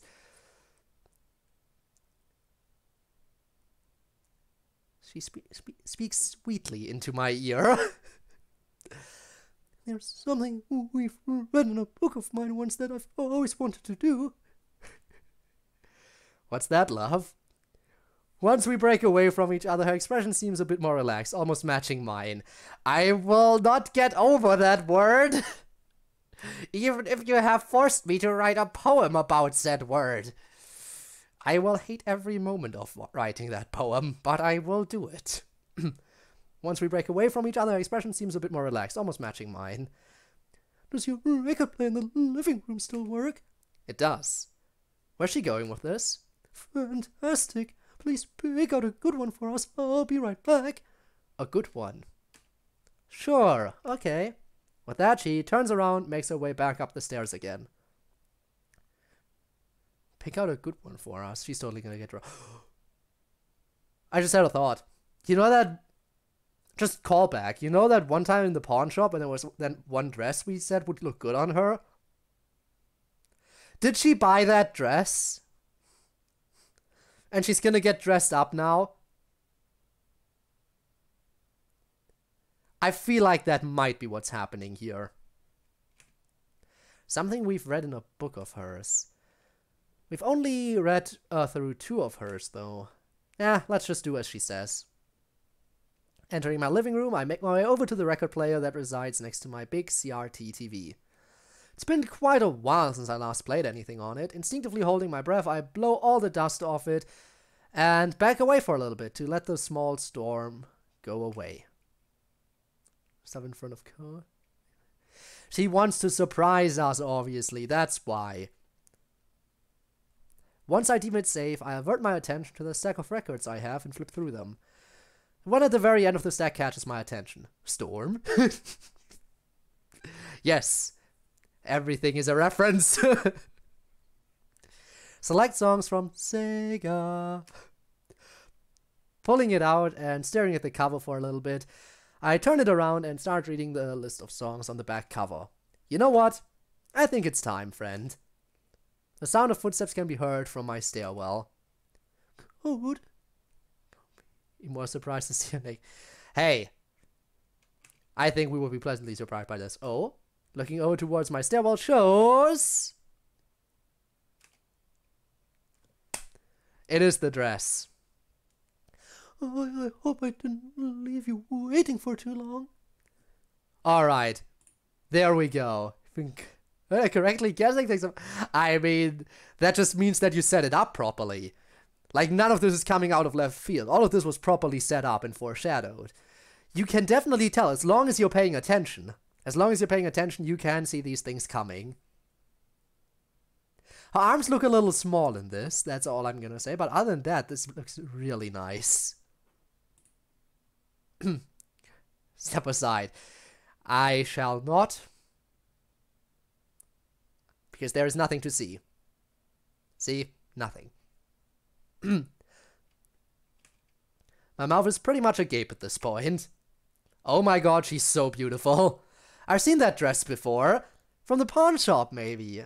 I just want to tell her how she's the most beautiful girl in the world, but I can barely think of the words to say right now, let alone utter them. It's okay. Did you pick a record out for us? I've been so busy staring at her that I nearly forgot I have a vinyl in my hands. Ah, I did. As she elegantly strides into my living room, holding the bottom of her dress like a princess would, I turn around, pull the vinyl out of its case, onto the player, and set the needle specifically on the very last track. Oh, okay. Author's note, it is recommended to go into your settings and turn up the music volume.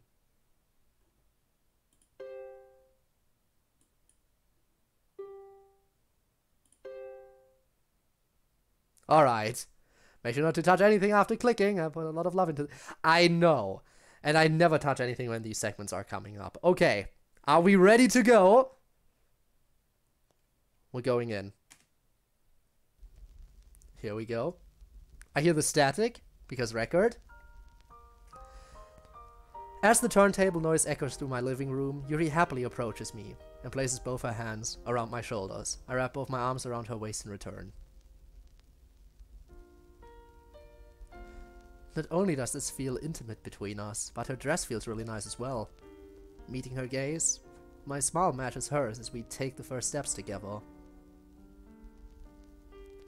It's a bit awkward at first, having never done this in my life before, trying to coordinate which foot goes forward and which goes back. But she's here to guide me along the way, just like everything we've been through ever since we first met. Every slow swaying motion between us feels surreal, like something out of a storybook. After a little bit, her expression looks less relaxed, as if she's just left Cloud 9. Is this too much for you, love? No. It's just... I've never done this before. She closes her eyes and brings her head close so that our foreheads and noses touch. It's starting to get a little warm in here. It's okay, just follow what I do. I mean, that's what we've been doing. Okay. How are you feeling, by the way? I truly feel like the happiest girl alive.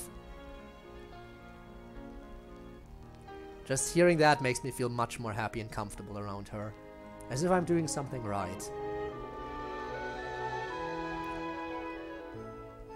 I lift my right hand from her waist up to hers on her shoulder. With her left hand in my right, our fingers mesh together and are brought away from our bodies. Our tandem movement becomes more animated, the music spinning us around, gravity seemingly losing its effect.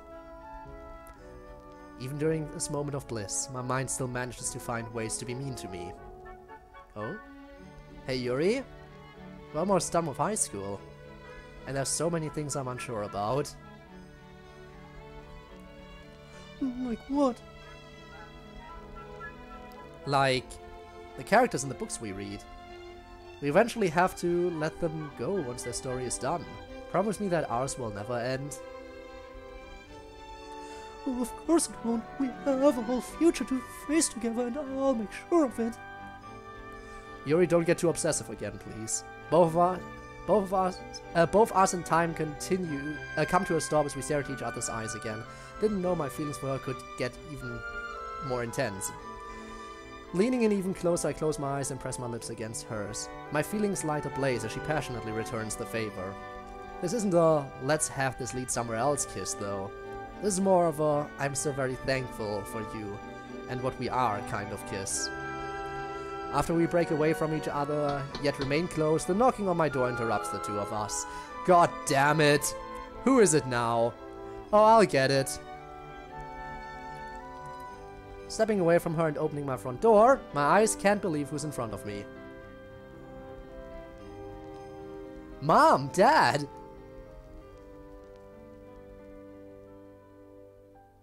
A few months later, another time skip. Okay, also visited by our parents. We know how much the parents mean to our main character. We know how much they mean to him. To whom it may concern. We here have determined that you are eligible to collect supplementary security. That was a bit quick. Yuri. Librarian job request results approved. Start date September 1st. Okay, she got the job. Got money from the government. Okay. A few years later. Thank you, because I missed that. Sold. And we're buying a house. We do get the happily ever after. And she's wearing the dress to the wedding. Of course she would be wearing that dress. This looks so nice. And of course, we knew she would make a great mom.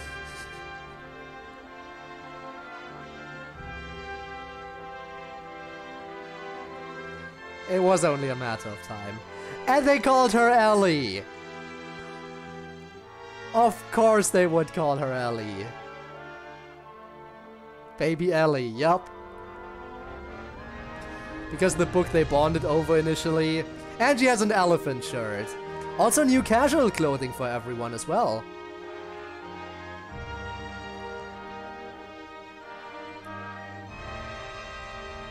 Like, just all the extra casual, all that effort just for the ending. That's so much. And they're at their spot. Of course they're in their spot as well.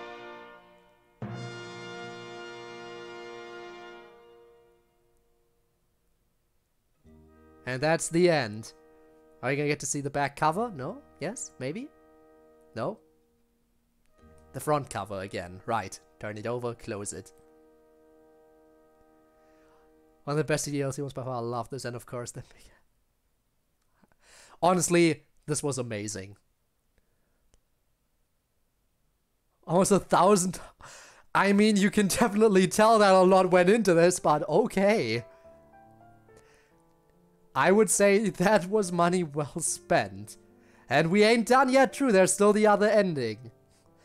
Honestly, the one thing that I would have to complain about is the fact that I really didn't like Natsuki in this mod, but that is the only thing I can complain about. The other characters were definitely written to be hated, and Natsuki, I guess, kind of. I didn't like the fact that she was meant to be hated in this. And that was absolutely amazing. That particular chapter, yes. I see. That was absolutely amazing. Ready for some good news? Am I ready? You tell me if I'm ready. I'd like to hear some good news. I'm always open for good news. Honestly, this was a really, really nice mod. Longer than I expected, and that is far from a bad thing. This was absolutely great. Sequel to this mod. Good ending is halfway done. I'm absolutely gonna play that when it comes out. I'm absolutely gonna have to play that when it comes out. I imagine it's not gonna be as long as this mod. I imagine it's gonna be a bit shorter. Because, you know, they have the happy ending. But I believe it's probably still gonna be absolutely amazing. I'm really looking forward to that. So many mods in development out there. Gonna have to add that to my list of things to look out for.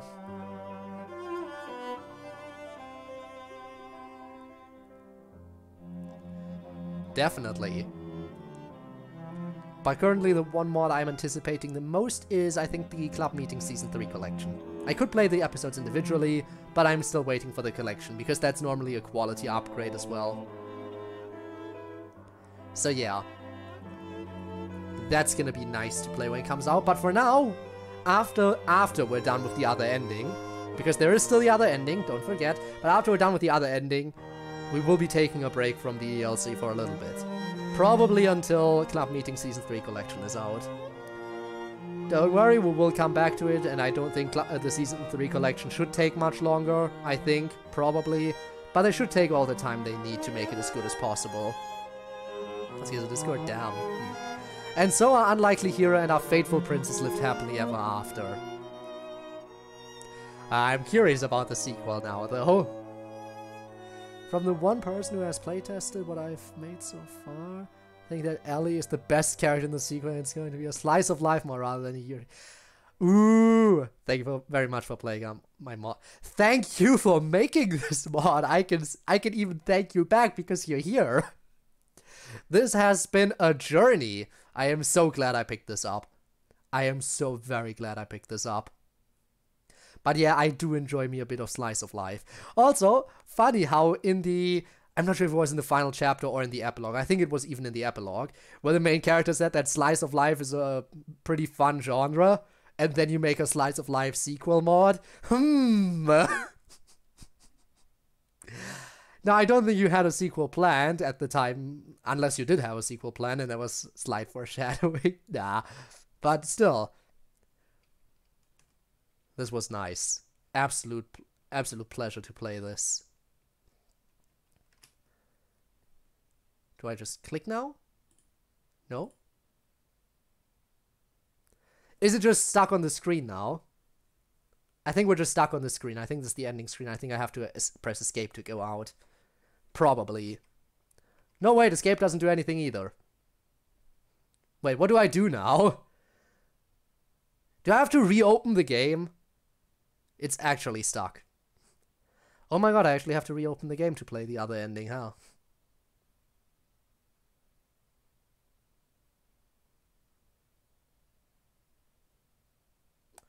I'll reopen the game. It's fine. Just give me a second. I am not sure I want to quit. I would like to open the menu instead, but oh well. Have the screen set up like the old SNES games where when you hit the End screen, you have to reset. I see.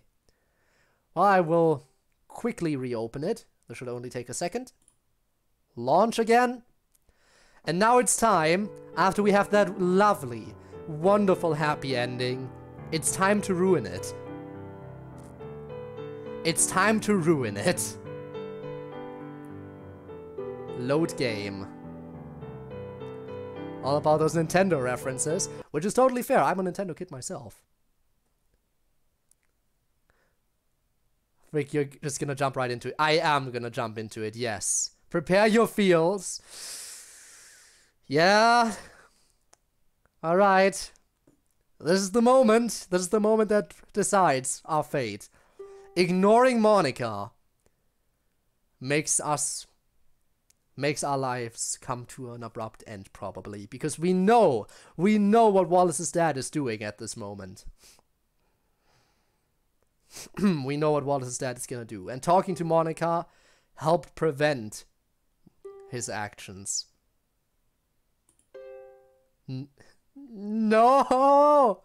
Oh no, knowing what happens, knowing what might happen, this choice feels horrible to make now. It was hard to make the first time, now it's hard to intentionally choose wrong. Actually prefer people to go through the bad ending first. I have the good ending and can bring it back up. Oh boy. I know that since you're making a sequel to the good ending, since the good ending is getting the sequel, I know that the good ending is canon. So, there you have it. I know whatever happens now is just gonna be a bad dream. And if I can handle going through this again, oh no, is it really that bad? Oh no, oh no. Okay, calm down, prepare yourselves everyone, we're doing this. No, I've spent too much time here. I can't be bothered to see what she wants. Leave me alone. I don't even bother to hear what she has to say in return. Turning around, feeling more confident, I put all my focus into running away from them to my hero's house. I need to make sure he's alright. I did DLC too much. Had no effect on me, it's terrible. Oh, we'll see what goes on here. He needs to know how sorry I am. I'm surprised at how well I'm keeping up pace. I haven't run with this much determination in a long time. I can tell I'm a bit over halfway there now. My lungs are starting to hurt a little bit, but I can't stop. Just a few more minutes of this, then I'll be there. Okay, here's the problem. Wallace's dad is driving to MC's house. We are running to MC's house. If we're walking along some kind of major street where he might be driving, he'll see us. And he'll kill us directly. Which might be where this is going. I can do this. I can do this. I can do this. Those are gonna be her final thoughts, aren't they? I can do this. The houses and trees in front of me are starting to become more white as the hum of a vehicle coming down the road makes itself known. No! Okay, here's the question. Is Wallace's dad gonna see Yuri and kill her?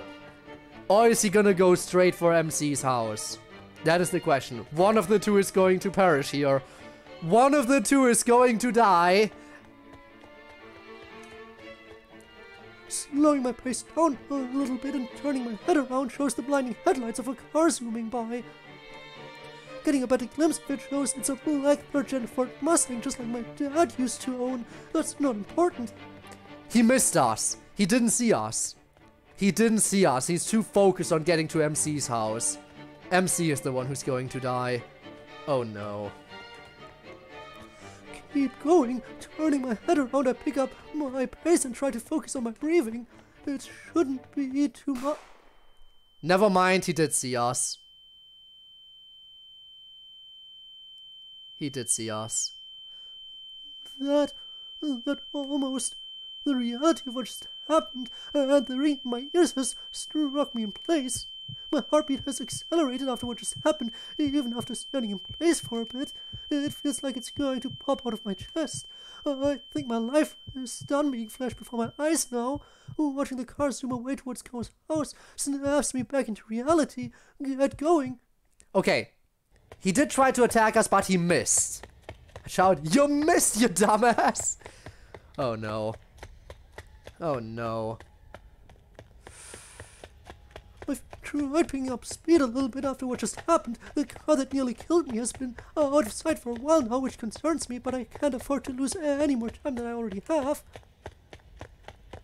Keeping up my pace, I'm noticing some of the houses around here are starting to look more familiar. He's a terrible, terrible shot. We're lucky that he's a terrible shot. Very lucky.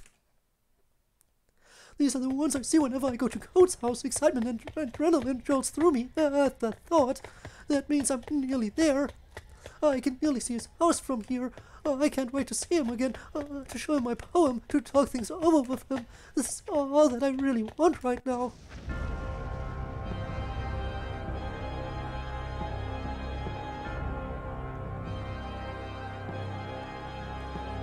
And there's the dramatic music that sells what just happened. No! No, no, no, no, no, no, no! Now the end boss. Wallace's dad's point of view, 3:50 p.m. We've seen this point of view before. End boss of the game, apparently so. Jesus! This asshole. It's not like my son to not be at my office around this time. He was supposed to show up a few minutes ago like he always does. What could he possibly have gotten himself into this time? Skip button works? Okay. God damn it, I knew I should have ordered more. .38 special along with the dynamite. Even if I miss, I still know what to do.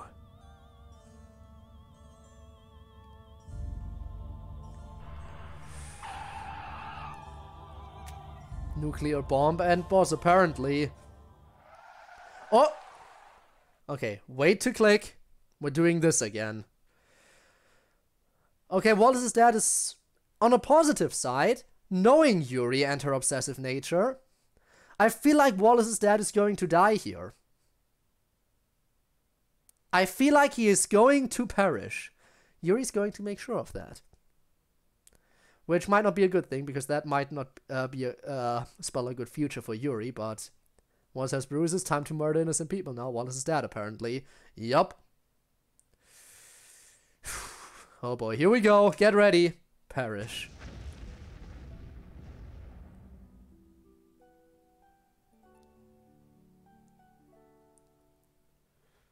Please don't tell me there's artwork for this.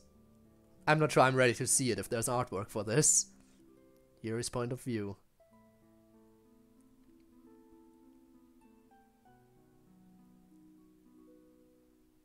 Oh god, the realistic eyes. Code.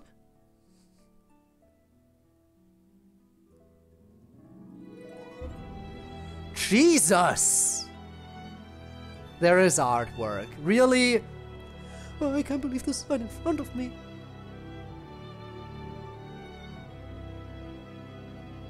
The song hits very different now. Also, Jesus, I was gonna say, at least we were lucky and passed on in our sleep.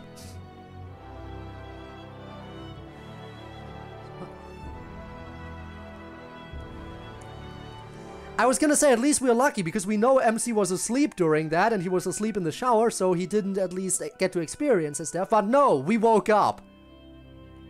We absolutely woke up for this. Yeah, apparently we fell onto some debris, or the debris fell on us.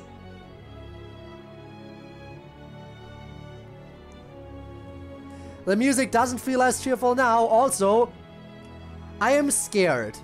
Do I want to hide the text box? Same thing from the first kiss. Yeah, but it feels so different now. Do I want to hide the text box? Maybe. No. Why not? I was when Kaboom and MC fell on the stuff on the wall. Yeah. I feel like some people might want to see. Oh! You were prepared for this.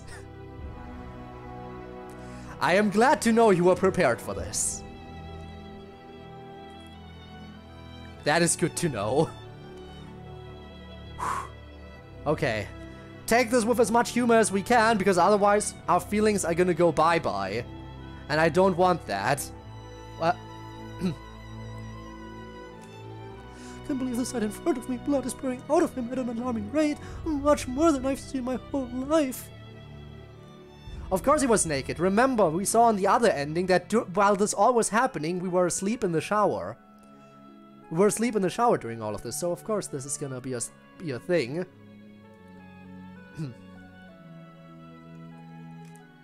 He continues to shed tears and weakly cry in front of me. Oh, no, no, no, no, no. Hang in there, darling. It's okay. I'm right here. Yuri? Is that you? His breathing has become really heavy as he coughs in front of me. I can't stop my tears from falling. Oh, my one true love. Code, I'm right here. I'm with you, Code. Yuri, I was so scared. Also, the idea of Wallace's dad being a psychopath somehow passed quality assurance for this mod? I mean, that would explain why Wallace is such an asshole if his dad is a psychopath. I skipped an hour and come back to this. You fetishists. Ah, yes, of course. Well, you missed the entirety of the happy ending, so at least you're here for the bad ending. I never thought I would see you again. His blood gets all over my uniform, and it doesn't excite me like I once wanted it to. I can't help but feel that this is all my fault. My love is being ripped away from my hands ever so slowly. I bring my head down onto his shoulder and weep in front of him. Yuri, why the heck am I stabbed? Really? You really think MC will blame? Yeah, no.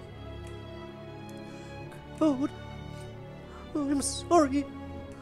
I'm so sorry. I don't want to lose you. Yuri, don't be sorry. There's something I want to tell you. All I can do is bring my head up from his shoulder, our startled eyes meeting each other for what could be the last time. He's becoming more and more pale as the seconds pass. I'm so happy I got to meet you. You really were truly everything I wanted in a girl. And I can't begin to tell you how much I love you. Tears keep flowing down my ugly mess of a face. I meant that much to him, even after all I've put him through. I didn't know my feelings for him could swell this much more. Using what little strength he has left, with his breathing becoming more forced, he manages to bring his right arm up to me, pinky extended. Oh, we're really gonna do that pinky promise again in this moment? Is that really gonna be how this ends? And with a smile too. Really? This can't. You can't do this! I wrap my pinky around his for one last time. Everything we've been through together plays out in my mind at this feeling. Code, Jeez, that's a lot of blood too. I loved you too, so very much. I don't want to say goodbye. I don't want to. Then don't say goodbye. Say, we'll meet on the other side. Don't phrase it like that. I have a feeling she's gonna speedrun her way to the other side if you phrase it like that. The other side? It doesn't mean... Just 1 second before he does it. No. I'm surprised MC survived this long, being stabbed right in his heart. Honestly, the fact that he still has, you know, the energy to speak. But, you know, this is anime logic. And that means they can talk for as long as they want. They can talk as long as they have more to say, they will keep living. That is how it works, right? His whole body's moving up and down as he's breathing. His grip on my pinky weakens, trying to hold on to me for dear life. Yuri, please. Remember the promise we made. And just know that you'll always be my everything to me. His everything. He is the most beautiful, most precious smile on his face as I lean forward to share one final kiss. His lips are just as soft as they've always been. I can't help but continue crying mid-kiss, knowing that any second could be his last. I want this to last forever, just me and him. We were bound to be. All I wanted was a happy ending for the both of us. Once I feel his lips depart from mine, his head in my right hand becomes much more heavy. As though he could be conscious, let alone alive. Yeah, but we know how this works. That text was orange because that's what his dad used to say to his mom. Again, why with the callbacks? Why with the fields? Why did you have to make this ending so... I know why you did that, why you made these endings like this, but why did you have to hurt why did you have to hurt everyone in this way? That has to be his angels trying to make sure he survives for as long. Oh no. Opening my eyes shows no. Code. I try shaking him, but that only proves what's really in front of me. Your smile, my future, my everything, now lost to an even bigger somewhere out there. You're really gone this time. I can't hold back any more tears as I can't hold back any more tears as I hold onto his lifeless body tightly and sob uncontrollably into his shoulder. And to think, Monica didn't want to call the police initially. Why did Monica want to refuse to call the police so badly? Like, really? Imagine if even if we picked the other option, we didn't manage to convince Monica to call the police. We would essentially have experienced the same thing, except we would have been there even later. We wouldn't have even gotten this moment with MC. The main character would have died. And he wouldn't have even gotten these final moments with Yuri.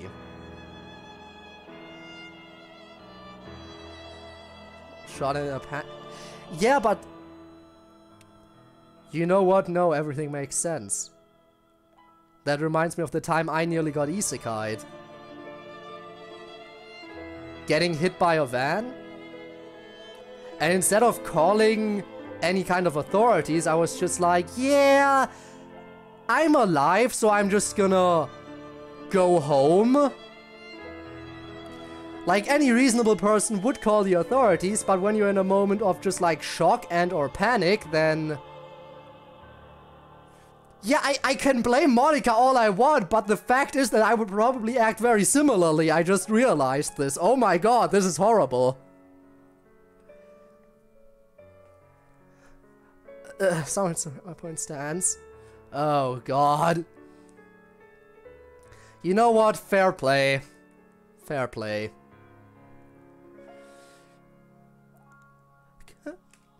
Oh no.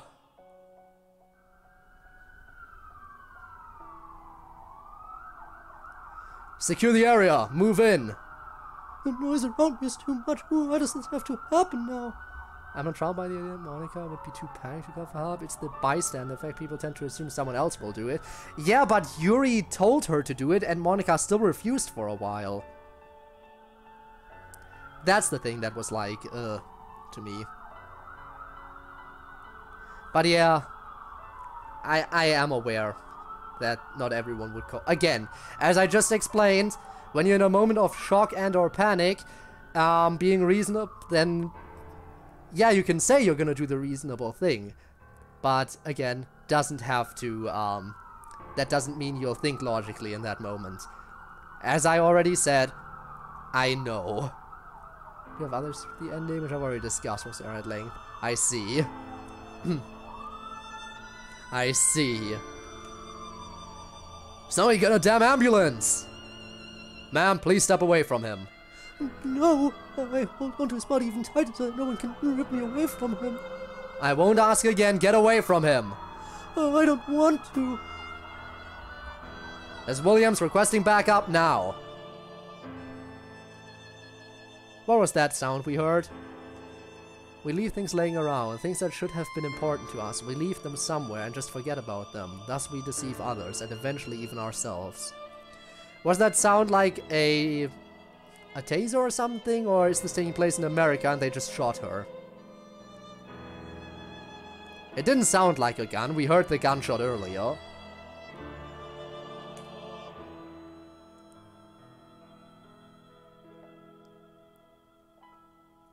A ghost once again, chapter 15. Here we go. 2 days later. Supposed to be the police guy's walkie-talkie. Ah, I see. I thought he pulled out a taser or something.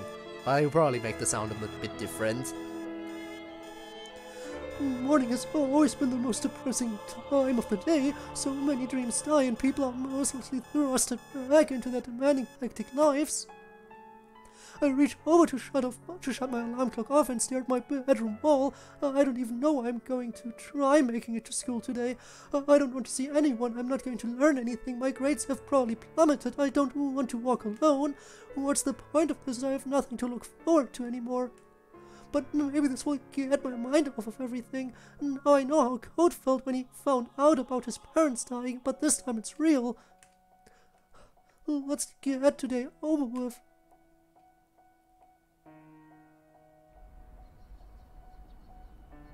I guess, wow, they just shot her. Walk to school is just as lovely as I remember it being in the past. He's not here anymore to keep me company, to keep my hands warm when an Arctic chill rolls by, to brighten my day with his unique sense of humor. It's hard to keep my emotions at bay now. The birds chirping around me ironically doesn't make me feel any better. It would be better if they kept quiet. They shouldn't be allowed to speak. Yuri! I stop in my tracks and reluctantly turn around to see who called my name. Hey, are you alright?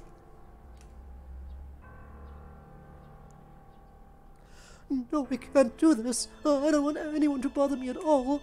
I knew I shouldn't have left my bed today. I don't want to talk about him like this to anyone. I can't. I'm sorry. Please don't bother me. My emotions getting the better of me. I run the opposite way from school with my head down so she can't see me.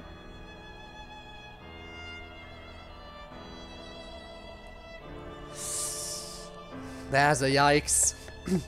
I can't do this anymore. There's no point to any of that. Nobody there will make any kind of future for me worth it. They'll just laugh at me like how they used to in the past. They're all meaningless. The idea of school is meaningless in this world.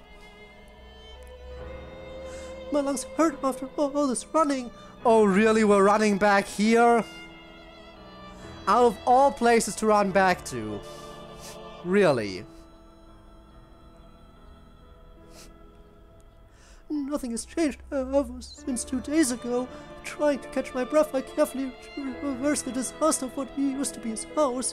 Once I reached the bloodstained spot I last saw him at, my tears overpower my frantic breathing as memories of him and I come flooding back to me.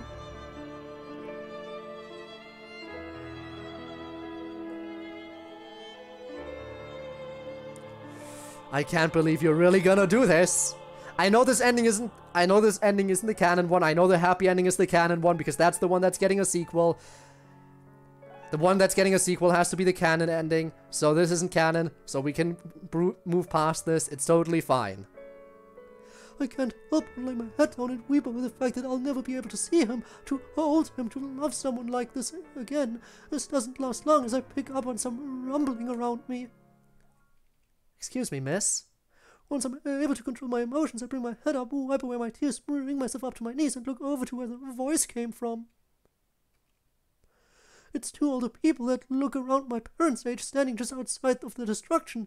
Ah, it's our parents, isn't it? Well, it's impossible to make a sequel. I mean, They're a bit older than me, and their hair's starting to become grey. The man has a concerned yet serious look, while the lady has a more somber expression. What are you doing on our property? Their property? Does that mean... are you... his parents? Yes, we are. Are you Yuri? I really didn't want the first time I met his parents to be like this. Standing up from where my loved ones was, I closed my eyes, trying to hold back tears and bow down in front of them. The Adventure of Wallace. Do you really want someone to make a mod about the most hateable character ever? Imagine a mod where you play as Wallace. The entire mod would just be the mind of an idiot. The mind of an asshole. Everyone would yell at the main character and become so insanely frustrated, which, weirdly enough, I don't think anyone's done that, so there might be a little bit of a niche for a mod like that, if we're being real here. In the Adventure of Wallace, the death of the idiot. I am. So you're his girlfriend that he kept on talking about. How are you feeling, sweetheart? I don't respond to them. All I can do is shake my head at them, trying hard to push tears back. Oh, I know it's hard, dear. His dad and I are devastated over his passing too, you know. Really? No, we're just lying. We're actually happy he's dead. Are you kidding me? Of course we're... I think a sequel to the bad ending might be possible. I doubt it would be a big mod. Yeah, probably. I had no idea in mind for a sequel to the bad ending. That's fair. Because this feels so final, you know? It doesn't feel like there's much you could build off of in this. Oh yes, of course. That's both our children we'll never be able to see again. Children of mine, of ours, I'll never be able to see as well. We're both very thankful for you being there for him, you know. I bring my head up, intently listening to what she has to say.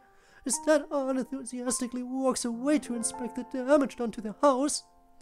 When he was growing up, he was so worried that he would never find someone in this world who would accept him for everything he was, you know. I feel like I can't respond back to her. The way is so shined with a beautiful light. You should have seen the letter he wrote to us. He told us so much about you, and he sounded so very happy that he found someone like you, you know. The letter, that damned letter, it's all my fault. I'm the reason he's gone. I can't help but drop down to my knees again in front of where I last held him and stared where he used to lay.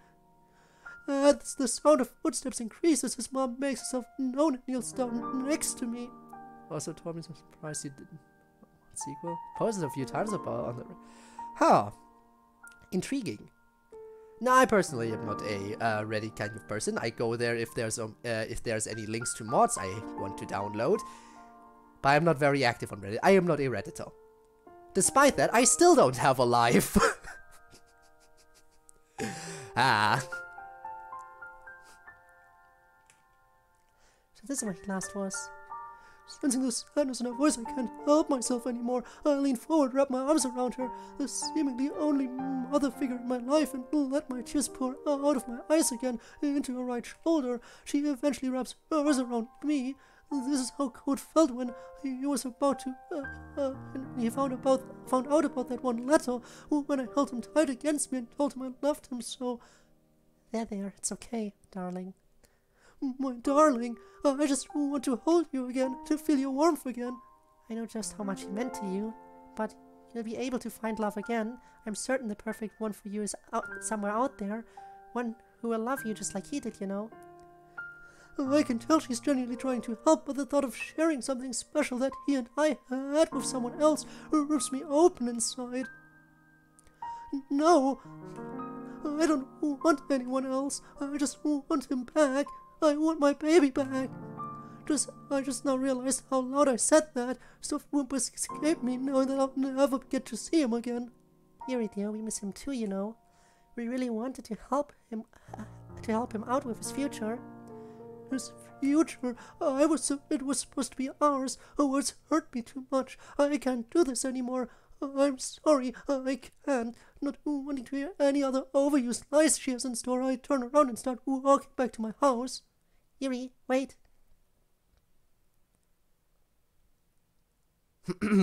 Later at the club. Super active in the summer in a while. For various reasons, I see.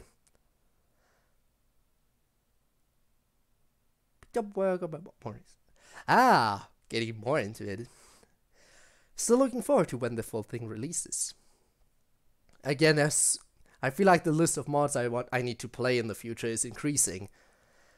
Hopefully all those mods that I intend to play release a little bit more spread out.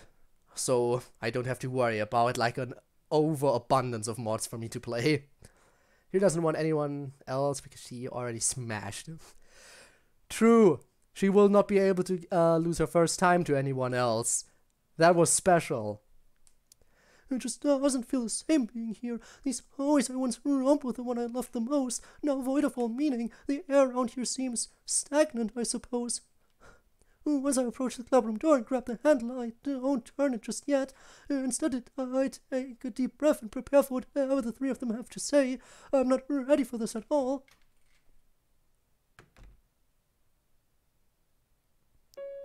Upon entering the clubroom, all three of the girls are fixated on me. Gripping my bag a bit tighter, I can't help but look down at the ground.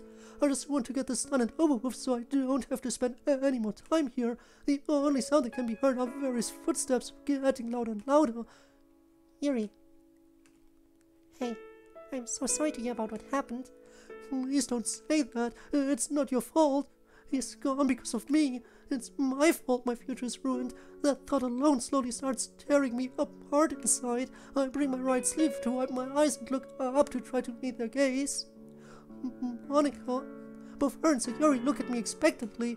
Natsuki has a look of guilt. I hope she feels bad for what she's done. She played a big part in why he's not with me anymore. And of course we're blaming Natsuki here, but to be fair, she did play a part in it. It's your fault that Ellie can't be born. No! Yuri, what is it? Being brought back to my sad reality, I reach down into my bag and bring out the poem I wrote for Code the night that everything happened. You said that Thursdays when we share poems, right? Well, yes. But don't you want to talk about things first? No. My seemingly confident response ruined the atmosphere of the clubroom. I really can't do anything right. A short-seeing pain runs its course through my body by imagining all the things he and I will never get to do now. He was never able to read this, and I never wanted to finish this poem. I begin unfolding it in front of them. I wish they wouldn't look so disappointed as I hand them my final poem. For the entirety of the three of them reading it, I keep my head held low. Every second of waiting for what they have to say drags out this miserable story I call life. So we're gonna get to read the unfinished version of it now, huh? Oh, my hero so far away now. Will I ever see your smile? Love goes away like night into day. It's just a fading dream. I'm the darkness, you are my starlight. And our love burned brighter than the sun. For eternity, for you there will be only me, your chosen one. Must I forget you? A solemn promise. Will autumn take the place of spring? What shall I do? I'm lost without you. Speak to me once more. Oh, that hits so different now. That hits so very different now. We must part now. My life goes on. But my heart won't give up. Won't give you up. Here I walk away. I'm glad I heard you say I meant as much to you. So gently, you touched my heart. I will be forever yours. Come what may, our love won't age a day. We'll meet on the other side. Oh, that hits so different now. That hits so... I had to say the word because it was in the poem, and it's the final poem of this game. I had to. But oh, MC's final words of meeting on the other side. Yuri, I can't do this anymore, Monica. This is my final goodbye to the literature club. No, it doesn't have to be like this. So Yuri runs up to unexpectedly hug me and bury her face on my shoulder. No, I don't want you to leave. I want to lose another friend. I don't even bother hugging her back. She's making this harder for me. I use what little strength is in me to push her away from me, back over to Monica. I don't want you three to worry about me anymore. Thank you for letting me be part of your club. I look away from these two to take a look at Natsuki. Our eyes meet and she still has a look of remorse, of shame. It doesn't matter what she's feeling. I'll never see her again. This room that I used to love going to every day after class, all the friends I've made here, every joyous moment, the quote that's on the banner that Code and I had. a place to belong, just like everything else in this room has lost all meaning. Goodbye, everyone. As I face the clubroom door, Natsuki calls out to me. Yuri, wait! Don't go! Nobody can tell me what I can and can't do anymore, especially that brat that helped ruin everything. Without another word, I leave the literature club for one last time. Sexual violence warning. Oh no. Oh no, where's this going? I don't like where this is going. I felt like this was about to wrap up, but okay. I feel like I should offer a warning about the upcoming scene of sexual violence. Yeah, no, the warning was there. Uh-oh, rip. I guess I understand it completely if you don't want to read these upcoming lines out loud. That is fair, and thanks for being understanding, but I am committed. I have read this out loud so far, and I'm staying committed to my choice no matter what. This will be uncomfortable, but I will do it. I play that one wasn't there. Well, it's a good addition. Beginning my walk down the hallway, I can't help but notice how peaceful it is for once. It's nice and quiet. No one is around to bother me anymore. This is probably the most peaceful part of today so far. Not even any sounds coming from the club room. Thanks for the hydrate. I feel like I'm gonna need the hydration for in a second. There we go. But yeah, it is very quiet. Too quiet. I could have sworn I just heard the door open as I approached the stair. Hey, you bitch! Oh no, it's Wallace. Wallace? Hang on. You're okay again already? I would have thought you'd been in the you'd be hospitalized for longer. Rob, why?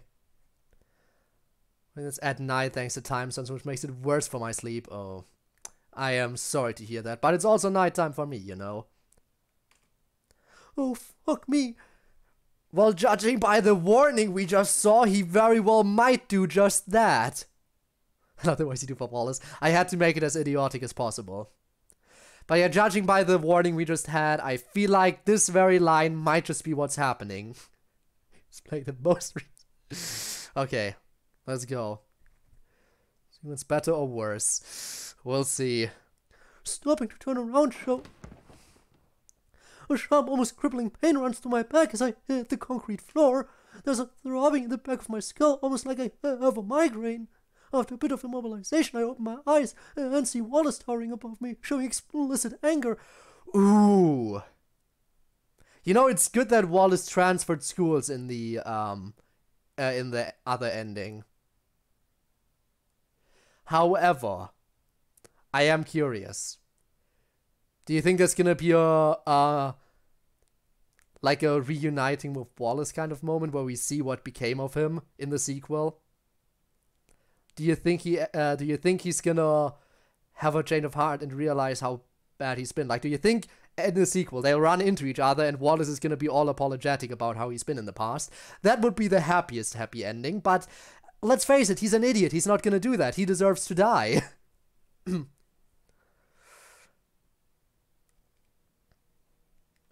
He absolutely deserves to die. So this Wallace gets... Yes! Ah, yes, that is what we all want. We all want that to happen. Have a change of heart and notice the world is better without him. Ah, fair. Alright. You think you can just live with our lives like it's fucking nothing? Dad's in jail because of you, you cunt? He then reaches down to grab the bottom part of my skirt and rips it off me. Oh no. You know, is this that fun? Oh no. Fear and embarrassment strikes me at what's happening and how exposed I am. If this were Code and I, and we were somewhere private, that's one thing, but this... Now he gets to do it. Probably Yuri.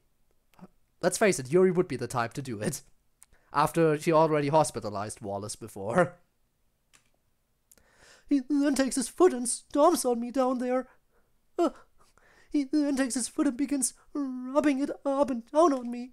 This hurts really bad. I feel dirty inside, but it feels... I'm trying my absolute best not to audibly moan over this feeling. Oh no. He is gonna sex her. You saw the sexual violence warning. This isn't right. It's not code. Yeah, you like that? Was your crippled boyfriend to save you now, huh? Oh, he really is going there, huh? BRB, alright, see you in a bit. I have a feeling that a lot of people might want to head out right now. Wes then leans over to pin me down, forcefully cover my mouth with one hand and reach down below my underwear with his other hand. I can't stop myself from screaming as loud as I can when he inserts his two fingers and moves them in and out, but it's muffled by his hand over me. His unkept fingernails painfully dig and tear inside me as his pupils become more wide with power. The fucker's dead now, you can't do anything about it. Tears threaten my eyes at realizing what my life has come to right now. The bitter feeling about this shatters my heart into a million pieces and brings my whole world collapsing to the ground. This is ruining the one and only time I made love to Code. What happened? Sexual violence warning to anyone who's uncomfortable. Please head out if you don't like this, which is very fair. You know what? Before we continue any further, let me quickly change the put maybe 18 plus in the tags. What do you mean that contains invalid characters? Okay, it can't be 18 plus.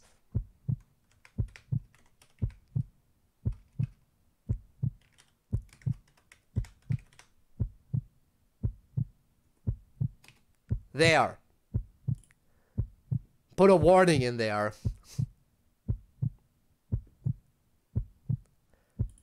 Alright.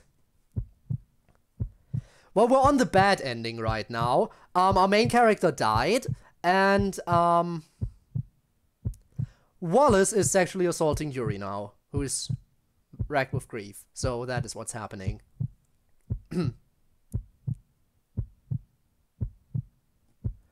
Did it add the tag? I don't see it. It's not showing up. No, it's in there. Okay. Oh boy. Here we go. Yuri. He's already doing more than he should. This is all my fault. I can't even save myself from situations like this, let alone my hero. Get the Alt F4 ready. I'm about to Alt F4 this dude's face. Why aren't I doing anything about this? It doesn't matter. You'll be gone anyways. No, but I know better than to have my body treated this way. Who cares? You can't have kids anyways. I don't want him to do anything worse. Just pretend it's Code if he does. Wow! Okay, that voice is horrible right now. Repeat, please. He what? This is going places that I'm not sure I want to see it go. No, what if Code is watching all this from up above?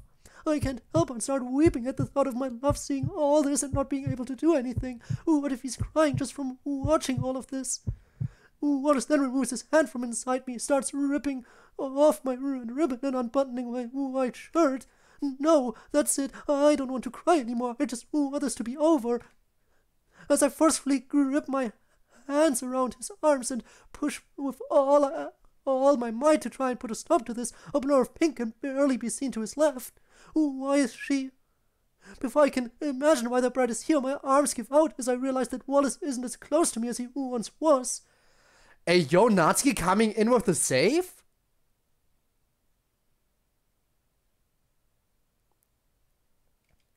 She's coming in with the save, hey yo? Redeem yourself? Anyone else? Then yes, Wallace, you can't pretend that's... Yeah, no. Once he's pulled away from me, I can probably see what's going on. What she does next amazes me. RKO out of nowhere! Also, they have no legs, again. Okay, but she went in... Redemption arc start. She went in hardcore on that. Okay, nice RKO, but now kill him. He's defenseless. He's defenseless now. Kill him now. Do it. Do it. After witnessing what she just did to him, I sit back in awe for a bit. My body's still recovering from the earlier assault, but remember that I'm still exposed in front of her. Frantically pulling my skirt back up and securing it in place, I'm able to regain my footing, but stare at Natsuki, unsure what to say. And her name is George. I mean, Natsuki, yep. Pink blur, speed spying. Sure. Best skill moment right there. She came in clutch. She seems more concerned than anything. Get out while you still can, I'll handle him for you. Natsuki, why? Not wanting to be here anymore, I turn around and make my way to the stairs to leave this godforsaken place one last time. Are we gonna get Natsuki point of view to see how he handles him?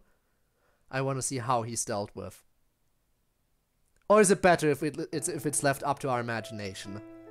I've kept my head down low the entire walk back to my house, and never have I felt so low, so useless, so messed up in all my life. Walking over to my couch and laying down belly first, I let out a defeated sigh as I close my eyes and my back falls onto the floor. That was the worst feeling ever. Why did you have to ruin that for me? What do you mean you hope there is a secret ending? We have a happy ending, we have a bad ending. That's really all we need right now. What would a secret ending even be? Why did he have to ruin that for me? Why didn't I do anything about it? I wish Code was there to save me. I'll never be able to find someone like him again. Welcome back, we made it out of that sequence. Thankfully, we're safe again.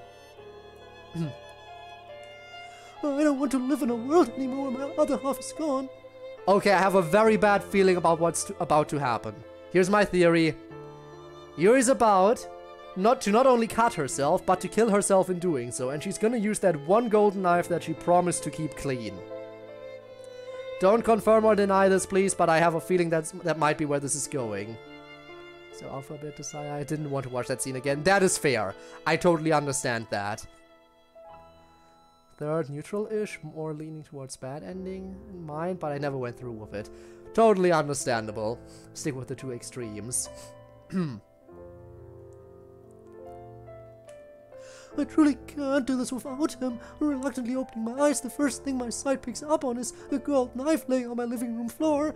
Okay, I have a feeling my theory is about to be proven right. My body acting against my mind, I lean forward, grab it, sit upright, and flip the knife open. My theory is about to get proven right. Once the blade is brought to life, my embarrassing tear-stained face can be seen in its reflection. Do it. Yeah. Oh, I see.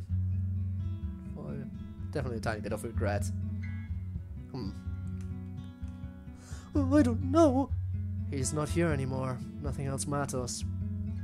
Do it. I want to, but I promised him I'd keep it clean. Why the fuck should that matter? Nobody will care. You want to see him again, don't you? I really do. Then do that instead. Unbuttoning my blazer and removing it from me, I do the same with my orange vest and white shirt until I'm only in my bra. Goosebumps strike my body by how cold it is, at the chaos in my mind. Apprehensively turning the knife around in my right hand, I place my left hand over top my right hand and rest the knife point just above my left breast. Oh no, we're really gonna get to do we're really doing this, huh? We're really doing this. Well, surprisingly, no. She's not gonna use a different one. Oh no.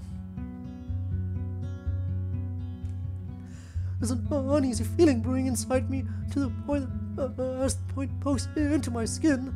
No, he's not alive, he's dead. He called us crippled because we have autism. We were a special needs kid, and that's why he called us crippled. And he did say later on that we're dead now. So yeah, he did say that we're dead. So yeah, he's just, you know, insulting someone who's died and who was close to Yuri. Which again, We know Wallace is an asshole. But the fact that he doesn't even feel the slightest bit of regret and or guilt after someone literally got murdered, that just further proves how much of an asshole he is. Or, well, was, depending on how Natsuki handled him. He might not be an asshole anymore because he might be dead. Even then, he's still a waste of space. This doesn't feel right. Hurry up and do it. No, I'd be breaking our promise if I did this, wouldn't I? I can't bear to see this anymore. Removing the knife from myself and retracting its blade, I throw it back in my bag as I rest my elbows on my stomach and my head in my hands. Alright, at least she didn't go through with it. No, not like this. There has to be another way. Dad took all his guns when him and Mom left. Oh, but we're still going through with the suicide. Just not using that knife.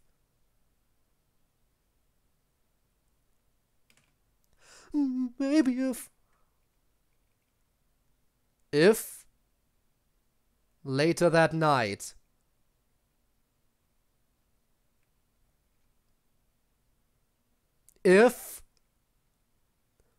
okay, I've got everything I need for tonight. My house is all locked up and I made sure that nobody was following me here. Oh, is Yuri gonna try to drown herself? That is such... Really?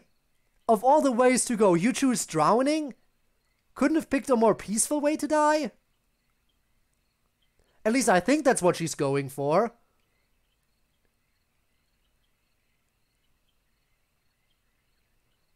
Oh no. It's rather bittersweet knowing that this will be the last time I ever get to visit this place again. This place that I loved so much. I have so many good memories of this place. Him and I were supposed to make so many more. Which we will in the other ending. The true ending. I refuse to believe this is real. Campfires at night, setting up a swing set, eventually learning how to swim here. All I can do is kiss those goodbye. I take one last look into the water, admiring the moon's reflection before turning around to find a nearby tree. I can't help but let out a defeated sigh as I place a chair nearby and begin securing the rope I brought to a sturdy-looking branch. Oh no, she's gonna pull a Sayori. Still, if she's lucky, she'll break her neck and die instantly. If not, it will also be a very slow and unpleasant death.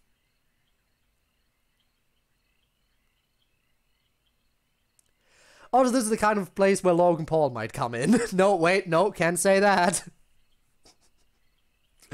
Oh no, not the body in the forest. Too soon? Too soon, probably. Love damaging stereotypes about autistic people out there. Some people wrongly see it as a disability or something. Yeah, it is.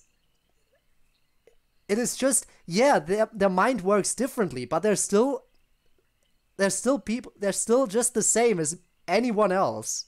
Like really. Even if their brains works a little bit differently.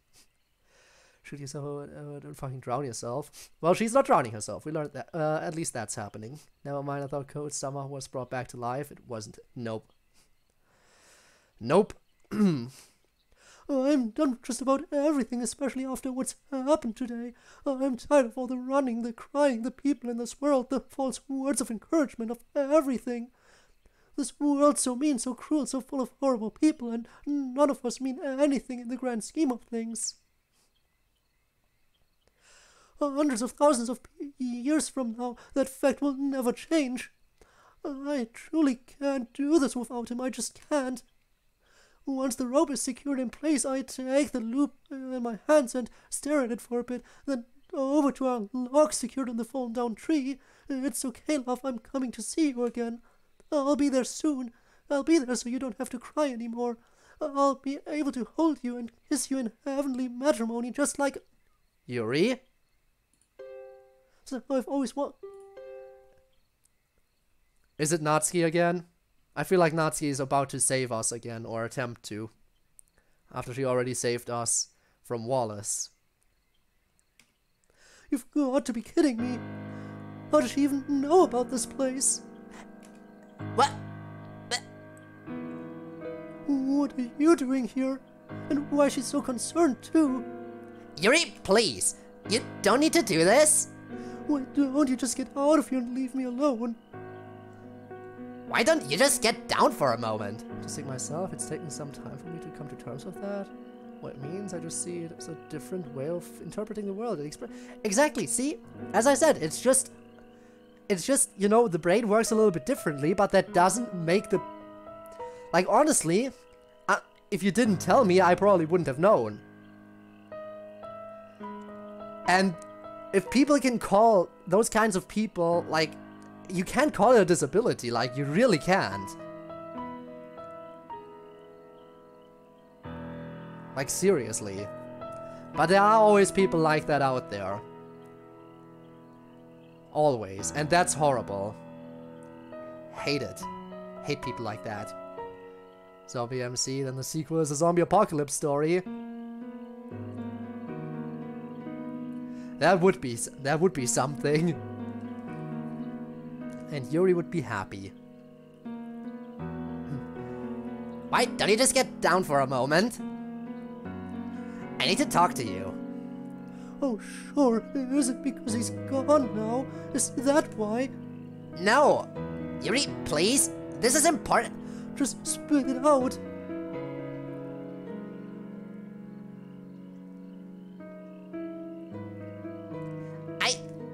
I'm sorry about how I've been lately. Natsuki saves her in time before he actually died. Yeah, hopefully she's going through. I'll make a sequel for the bad ending. Fair. We need to make them sequel. We need to make it happen. Well, we don't know. We don't know how it truly ends. We're not quite there yet. You're right. I was jealous of not being able to spend time with you. But I shouldn't have been so mean to you and Code. But why? Why is she being like this right now? It doesn't matter. She has no say in anything anymore. Why should I believe you? I'm serious. I wouldn't say this if I hadn't saved... I wouldn't say this if I hadn't saved you earlier today. Look, I don't want you to care about me anymore, and I don't want you ruining anything else. Just leave me alone so I can see Code in peace. Oh, come on. You've only known him for 2 weeks. Don't you think you're overreacting?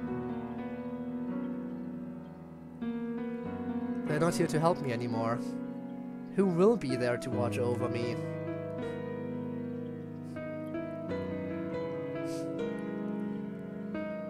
Don't you know what it's like when someone very important to you isn't part of your life anymore? Someone who meant the world plus some more. Especially when they promised that they'd never leave us. No, this is what I truly want. There's no hope for any kind of future for me, so why should I stay here?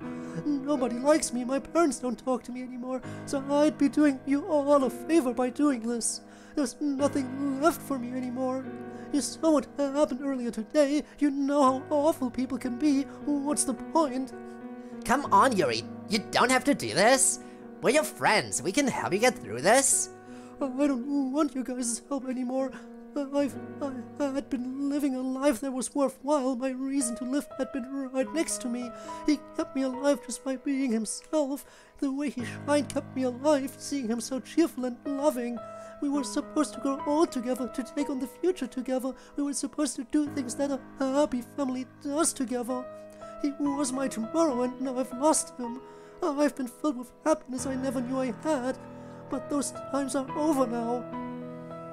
So Yuri on her way to kill the entire Wallace family. Revenge story, I love it. And let's combine it with the zombie apocalypse story. MC comes back as a zombie. Yuri not only survives the zombie apocalypse, but takes in the zombie MC and tries to keep him alive and feeds him Wallace's family members. Yes! We have the perfect plot now! We have the perfect plot! This is how it's supposed to be.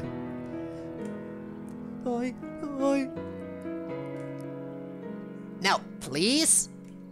You've got a whole future ahead of you, and I just want to help.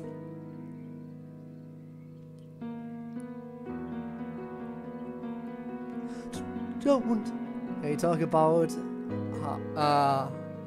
how talking to Monica saves Code and Yuri? Just simply talking to someone saves lives. You can definitely take that as a message here, huh? Simply out the window. Again, I feel like the whole zombie plot and feeding zombie main character with Wallace's family would work. Here is somehow required. So to dispatch the zombie hordes on our way to Wallace, yes! Just everyone. Yuri's gonna be such a badass main character. Don't you know what it's like when someone very important isn't there? Don't you know? I don't want to go through life knowing I've watched his soul leave his body. Just go away and stop ruining everything. No, I can't leave without you. I said go. She starts angrily stomping towards me. No, you're coming with me? She approaches my chair and successfully yanks the rope away from my hands. Next, she places her hands around my waist and tries to pull me off. No, she's not gonna ruin anything else for me. Time to put an end to this. As I comply with her and make my way down the chair, I quickly rip her arms off me, lunge forward, grab her waist, pick her up off the ground above my head with all my might. Damn, I know Natsuki's a lightweight, but really just lifting her up like that?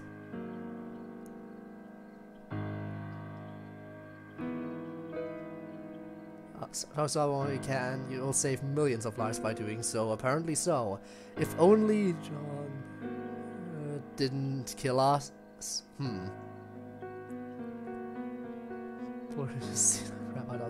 Wow. Yuri is strong, apparently so. I mean, she did take care of Wallace, we can't forget that.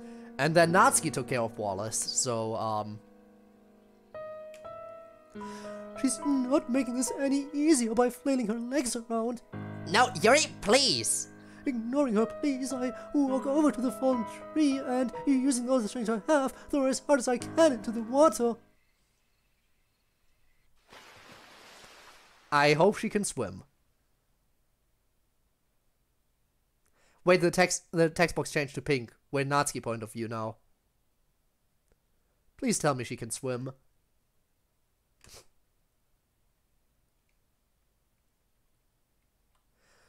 We tossed her into the water. You'll always be playing this. I am. Okay, she's out. After trying to keep myself afloat and coughing up any water, I slowly make my way over to the grassy surface. Bring my arms up to the ground, I use what little strength I have to pull myself up until I can get both legs on the ground. Once I'm on my feet, there's a bag of stuff all over the place next to the tree that's there. No, I can't be distracted by that. I have to stop Yuri. Making my way over to the trees,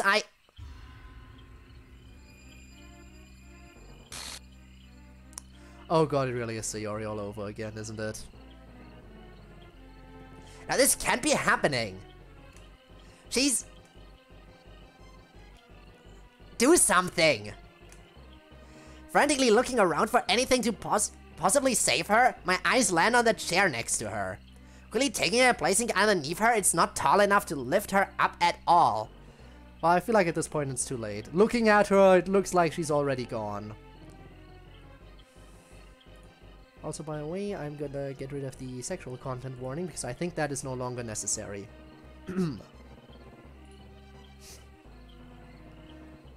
I spoiled myself while searching the... Ah, I see. I see. No!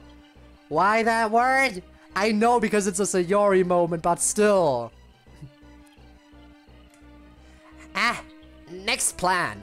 Getting up on the chair, I get an up-close look at the of the life slowly draining away from Yuri's face.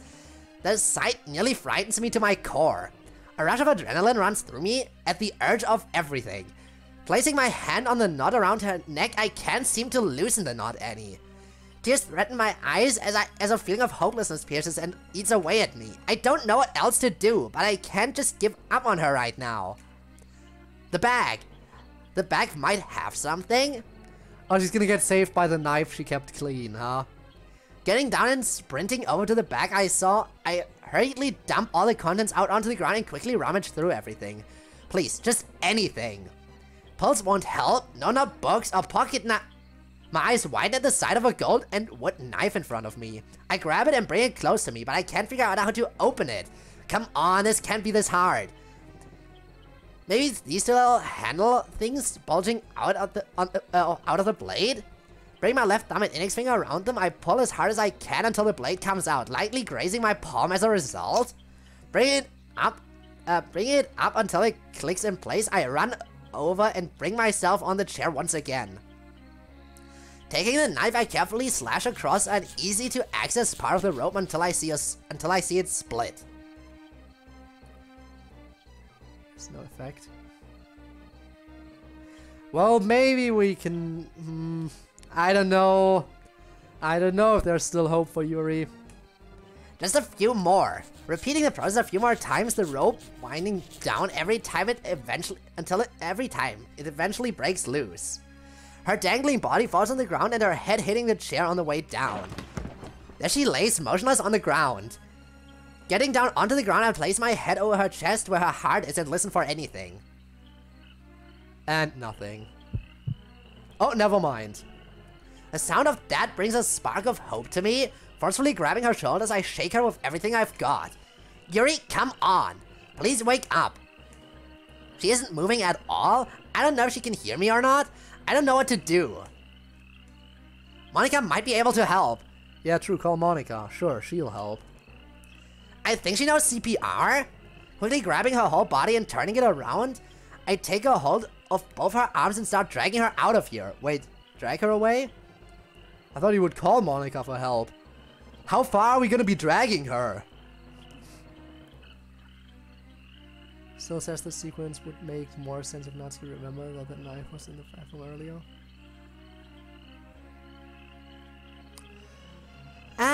I don't know. Because the knife thing happened a few days ago at this point, right?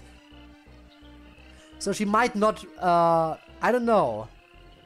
First of all, it happened a few days ago. Second of all, it's not like Yuri came here straight from school, I think, so if I remember, yeah. So, it makes sense that Natsuki wouldn't know that the knife is in there. I think. Holy fuck. Yeah. Well, getting close to the 3-hour mark, but I think we're gonna complete this. Looks cheap, sorry. Looks traced. No rope on the neck and no shading to fit the scene. Really?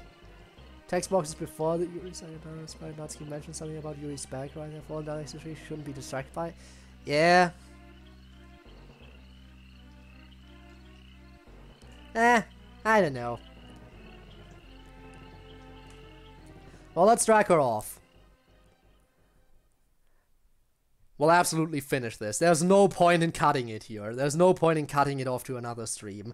That would be the shortest stream ever if I cut it off again.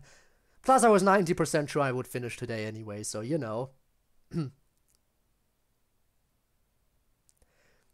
Once we're out in the open, I carefully lay her body down onto the grass and bring out my phone.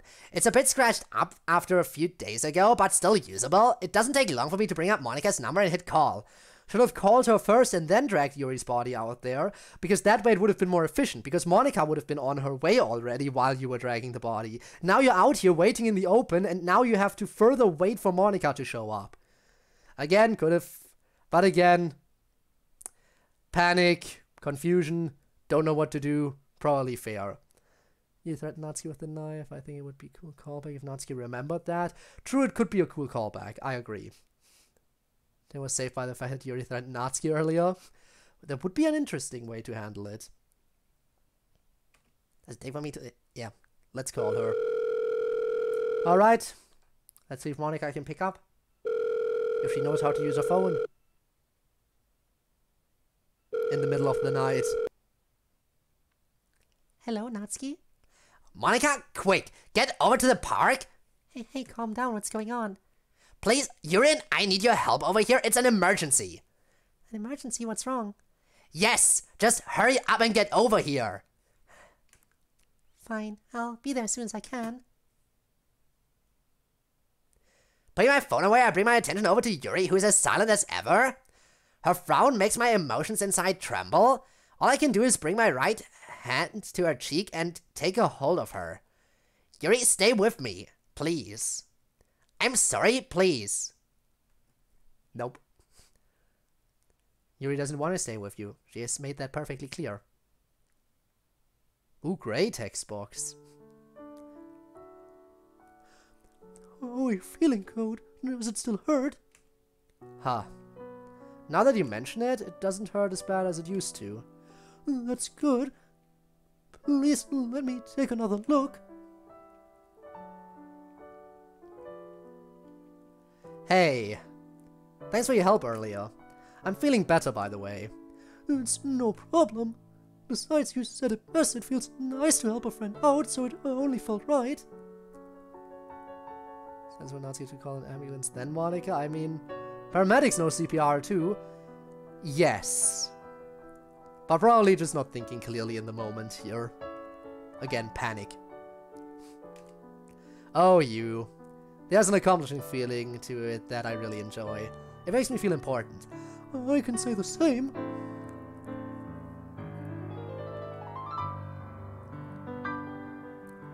Hey, it's okay now. Please tell me you're alright. No, please don't. Don't cry. I'm right here. Can we just stay like this for a while? Why? Oh, yeah. Oh, they're calling out to Yuri. They're calling out to Yuri. She's about to come to her. She's about to wake up. Well, if I could, I wouldn't mind learning more about psychology. If I could make a living by helping other people out, that would be really nice. Life would seem worth it, I suppose. Yeah. It's okay, darling. I'm so sorry this had to happen, love. I'm sorry. I'm sorry. Babe, no, don't be sorry. Mama. It's okay, love. I'm right here. Yuri. I think I figured out how to repay the favor, and I wouldn't have chosen any other way. Do you really mean that? Of course, we made a promise to each other to help each other out, remember? That's a treasure I promise I'll never forget. Yeah. Yeah. There's no need to worry anymore, darling. Everything's alright. Yuri. Yuri, please. Remember the promise we made. And just know that you'll always be my everything to me. Yuri!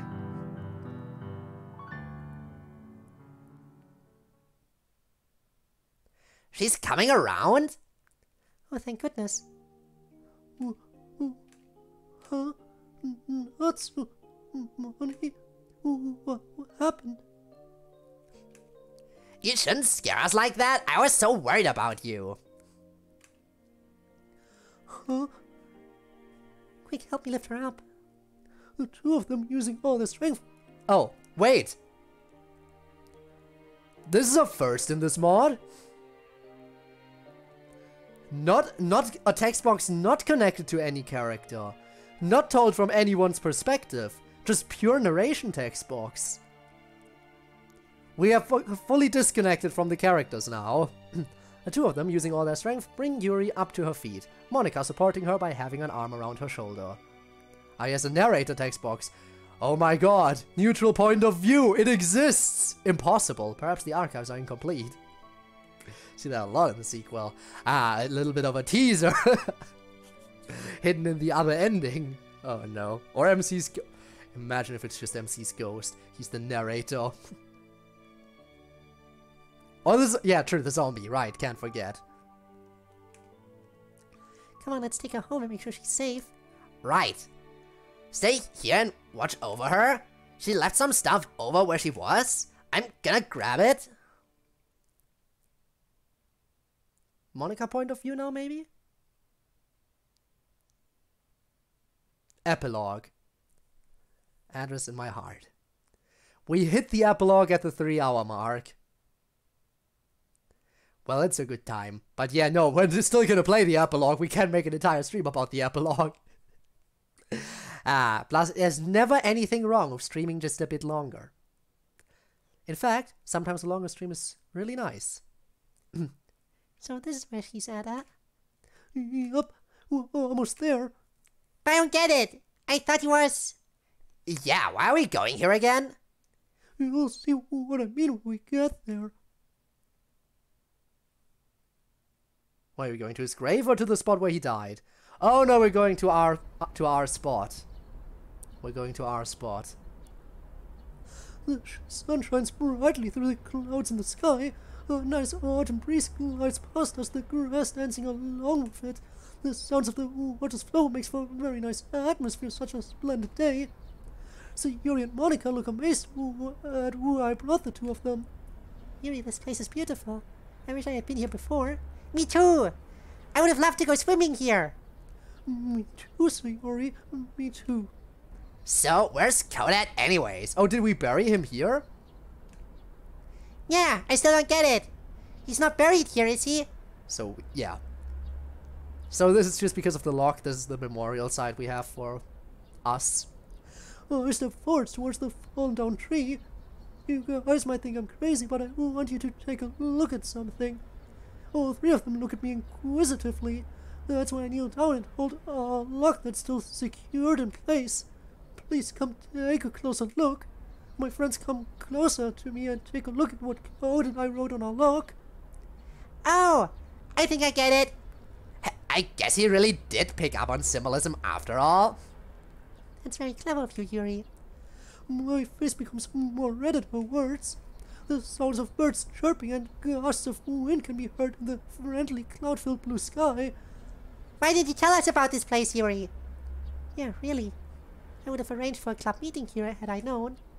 I don't really have much to hide from them anymore, because this was my special place and I didn't want to share it with anyone else. Then how did Code find out about here? I can't help but remember that serendipitous October night when he opened up to me for the first time. I let out a small chuckle at what I'm about to say next. I guess you could say it was a red thread of fate. Oh, okay. Hey, why did you bring your stuffed animals with you? Remy and Ellie have decided to come along with me. They've been stashed between my arm and body the whole time. I carefully take the two of them and place them so they're sitting down on the fallen down tree, staring into the water. Those were gifts that Code was nice enough to give me. They resemble two characters in the book he brought in a month ago. In a way, they're friends of mine and his. And they wanted to pay their respects to him. Thanks for the hydrate. Probably the final hydrate of the stream. I appreciate it. And I feel like I need this. There we go. Thank you. Ah, that's really sweet. What a goofball. Looks like it was the perfect day to say our final goodbyes to him. Please don't use that word, he never liked it. We'll all see him once again, won't we? I suppose you're right. My bad. No, it's okay. Would you like to go first? I would. Very well then, you had better respect their privacy, everyone, and we can all head home after this. Sayori and Natsuki seem to get what I'm saying as they follow behind me to leave Monica alone with Code.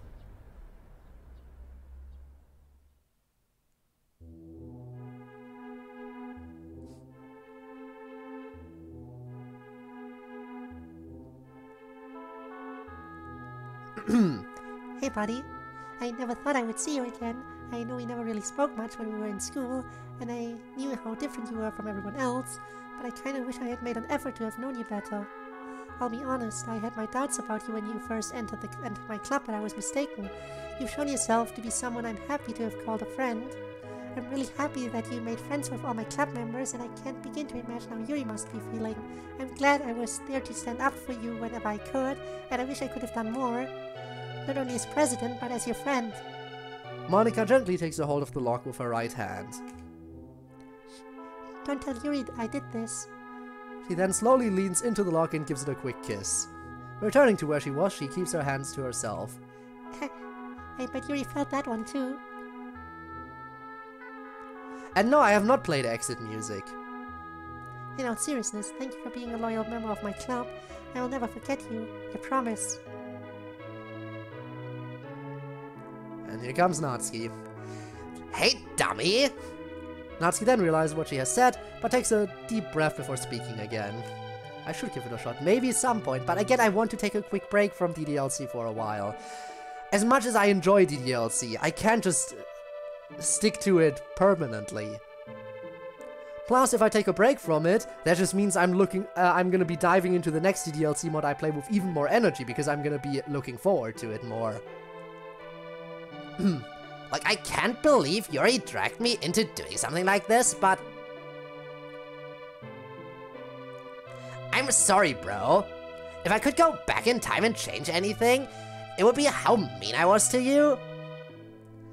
You didn't deserve it at all. I'm sorry about the letter, too. I was just so mad and fed up with you and Yuri that I thought it was a good idea at the time. Looking back on it, that was probably one of the dumbest things I've done my whole life. But it's not like I'm asking you to forgive me or anything. I'll try my best to look after Yuri in the years coming. Does that make you happy? Silence plays out as she pictures him giving her his usual friendly nod. Well, yeah, better. She's a handful to put up with, you know? Anyways, it was nice seeing you again. Until next time. Redemption arc complete, yup. Hey, Bud! It's been lonely without you around. The club just doesn't feel complete without you. Another silence plays out as Sayori carefully takes a hold of the lock with both hands. Hey, Code! Monica told me that you and I used to be neighbors at one point in time. I wish I had known that years ago. Why didn't you tell me? Why didn't you come up to my house and introduce yourself? Now that I know just how much of a sweetheart you were, there's no doubt we would have been best friends. We could have played together, had sleepovers at each other's houses. I could have helped you out with anything. We wouldn't have been so lonely growing up. I would have stood up for you, been your best friend. But I'm glad you were a part of our club, and I'm glad that you were friends with Yuri when no one else was. That really means a lot to her, you know? I probably shouldn't keep her waiting. I'm really gonna miss you, you know? I'll make sure to give Yuri a big hug for you once we're done.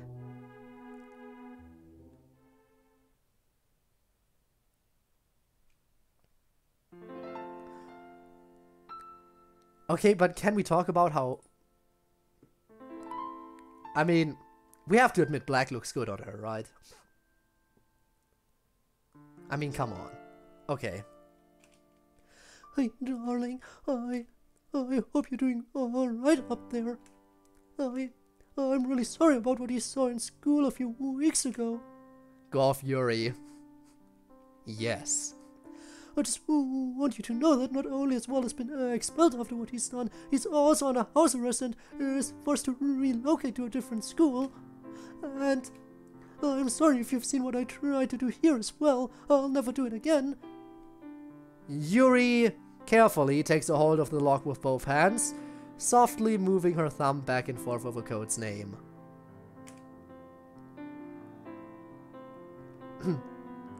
I really do miss you, Code. I miss us. I miss being able to hold you, to be able to have someone to cherish and protect. The feeling of falling in love with someone as different as I am. There's so much I never got to say to you. There's nights where all I want is for you to hold me and tell me everything's alright, much like how I did with you. There's so much I wish we could have done together. I wish we could have lived in and owned a house together like any other. Don't worry, you do that in the true ending. To help each other with our futures together like any other. True ending. I wish we could have raised a child together. Don't worry, you do that in the true ending. my decision for us not to have one is one of my biggest regrets. And another thing, I have been feeling like wanting to do that recently. I don't know if I'll ever be able to tell anyone else about that, but maybe someday. I know how sad it made you when I hurt myself, but I can't thank you enough for not pushing me to do anything I didn't want to do in regards to that. I promise to continue keeping that knife clean for us. Yuri leans down to bring the lock to where her forehead meets the bridge of her nose. Do you remember the promise we made a month ago? How you held my hand for the first time and showed me just what kind of person you are. I never did forget our promise to each other, to help each other out, but I think you'll like what I have to say next. The girls and I have had some time to talk things over about my future, and I think it would be a good idea to extend our promise to not just you and I, but to anyone who may need it. I want to do my best for you, Code, so once I'm all done with high school, I think that I want to learn to become a therapist. Doesn't that sound lovely? In the other ending she did become a librarian. She did say she either wanted to be a therapist or librarian, right? And I guess, depending on which ending you get, she chooses a different path in life. I'm totally somewhat wrong, but yeah. Part gets me every time. I can see why. An image of Code can be seen smiling and clapping at her in her mind.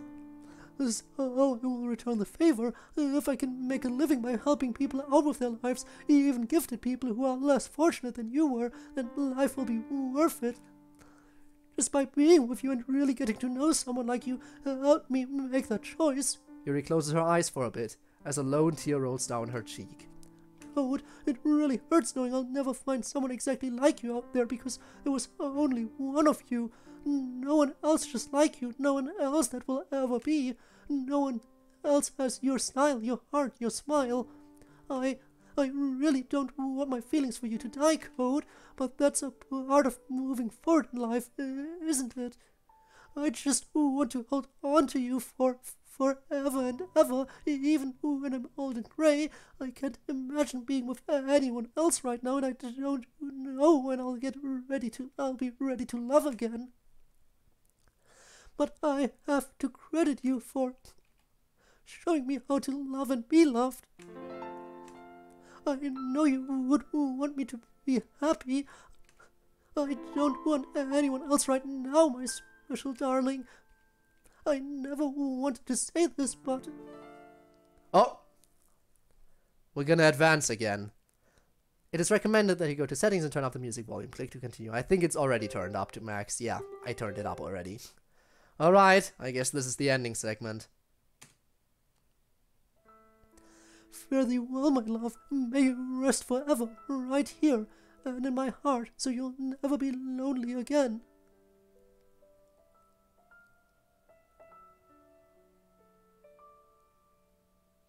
Just know that I'll never forget each and every good time we've had, all the sweet memories we've made, how life has changed so much because of you, and how much I love you so.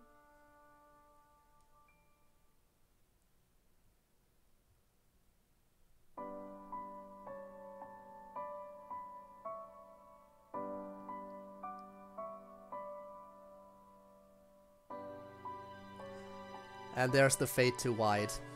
Are we gonna get some more flashback sequences to end it off? Yeah, of course we are.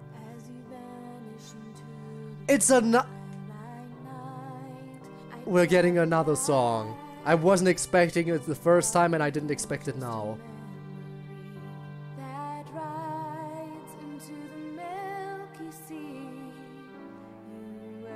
Oh my god.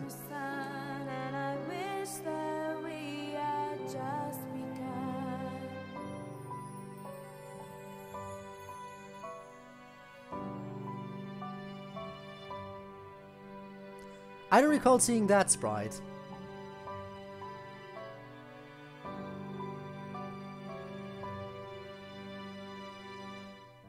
Multicolored memories flit through my sleepy gaze. Maybe it's just been too long. I'll meet you and the haze will clear. My being swells with you, just like I'll always want it to. Why did we have to finish with this? Always be my everything to me. We had to end it with this, really.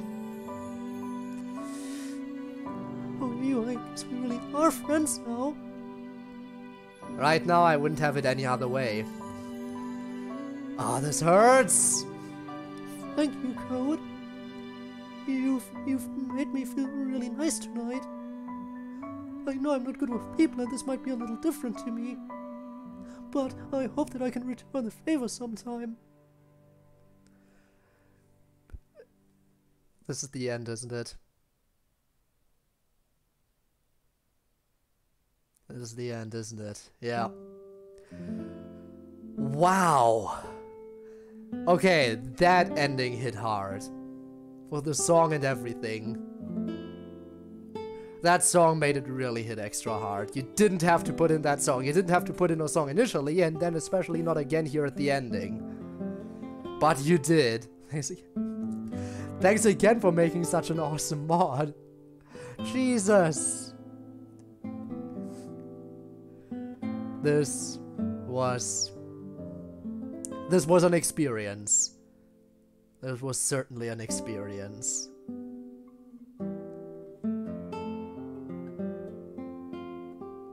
I'm really glad I played this mod.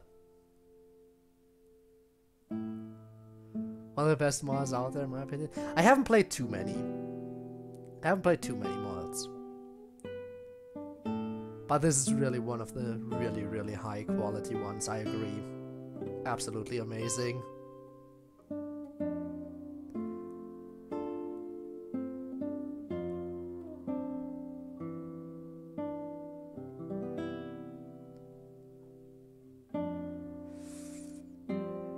But what now we just gotta sit here and wallow in our sadness. Is that really how?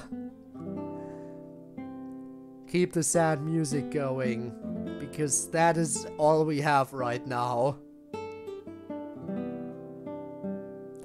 Again though, the other ending is the one true ending. This entire sequence was just a bad dream. So it'll be nowhere near as long as what this. That's totally understandable. Like, I wouldn't have expected the sequel to be anywhere near as long as this anyway. But it is definitely a pleasant surprise to know that a sequel is coming. No matter how much shorter it is. 34 hours? Okay, so adding in how my chat easily gets me distracted and stuff, and we will say it will likely take 2 streams for me to finish the sequel. When it eventually comes out, of course.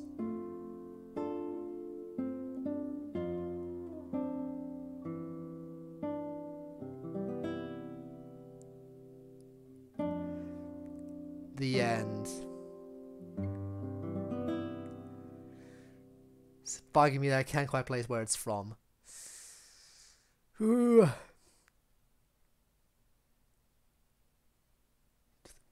I see. Well, now we all know. Code to the special thanks. See. Why? Because I'm a random streamer who played it?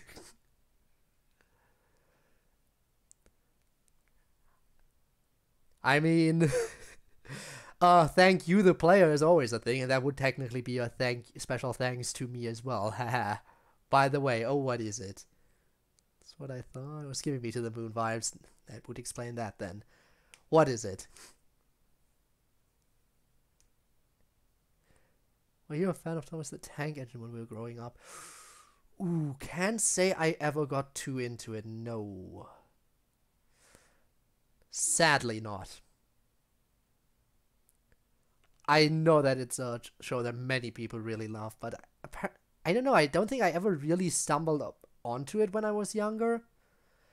And if I did, then only like I noticed it in passing, which is something that, maybe kind of regrettable, but still have all trains and tracks. Well, we have at least one fan here. That's okay. That's because that show is one of the biggest influences of the upcoming sequel. I see. Well, that is definitely interesting to know. That is interesting to know. And it would have definitely been very interesting to know if I did grow up with it. Also, yeah, Ghost MC. What do we do? Why is it a Ghost MC? Why not Zombie MC? Again, I want to see that zombie sequel. I want to see that story where Yuri survives in a zombie apocalypse, basically adopts a zombie code into her life, takes care of said main character, while also being careful to not be bitten, and goes after Wallace's entire family to feed them to the zombie main character. I want to see that happen. Someone get on that. Any kind of mod developer out there. That is the one and only sequel that will make me acknowledge this as an actual ending. The one and only way to make me acknowledge this ending. Well, I guess this is it then. Again, though, this mod has been a big pleasure to experience. Wallace and the gang were so lovably hateable. Like, you know, that was like... How much effort did you put into making Wallace and the guys how much effort did you put into making them as hateable as they were? Because you pulled them off so well. Because I don't think there was a single person who didn't want to see them dead. I think there really wasn't a single person who didn't want them to die. And that is an achievement. To remember, it was almost 3 years ago. Fair. Fair. But they really were the most hateable characters imaginable. Now then, here's the decision where we decide who to raid for today. As this stream is about to wrap up. We could raid Holographic Hay, we haven't raided in a bit, playing Genshin Impact. That had like the good ending. Yeah. Ah, thank you. So, guys, I want you to decide. Do we raid a random DDLC streamer, or do we raid someone we've raided before but haven't raided in a while? Best buds? Or we could do that.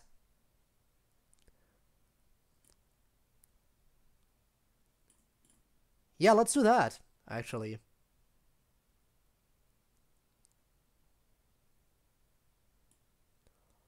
Let's see what they are like.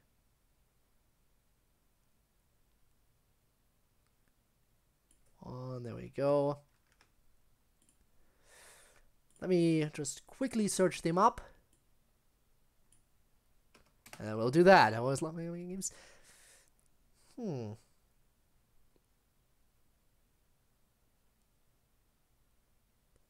Alright, let's see.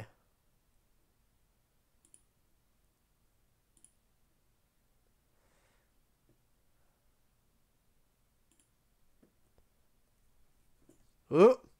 Immediately hit by an ad, okay. Best of NES, huh? Let's see what we got. Mega Man 5 runs, not getting beat. This should be interesting. Alright, I'll set up the raid real quick, and then we'll head on over. Be sure to share some love with them. I'm sure they're a wonderful person, and I'm sure they'll be happy about the raid. So let's go. Alright, everyone. Thank you guys so much for watching. Again, Sarah, thank you so much for making this amazing mod and popping into my streams from time to time. Actually, a lot of the time. Like, I appreciate the insight into some stuff as well. And I'm looking forward to the sequel. Again, though, everyone, thank you so much for being here. This is where DDLC is going to go on break for a while again. Will be replaced by modded Minecraft for the time being until we get the release of, well, either Club Meeting Season 3 or one of the other mods that we're looking forward to. In any case, this is it for now. See you around. Bye-bye. And goodbye, of course, to those of you who are watching this as a VOD as well. Your support has also been greatly appreciated. Who knows? Maybe I'll be able to catch you live in the future on one of my streams. I would certainly appreciate that. Though, of course, no pressure. I'll see you around, and yeah, until another time, bye-bye.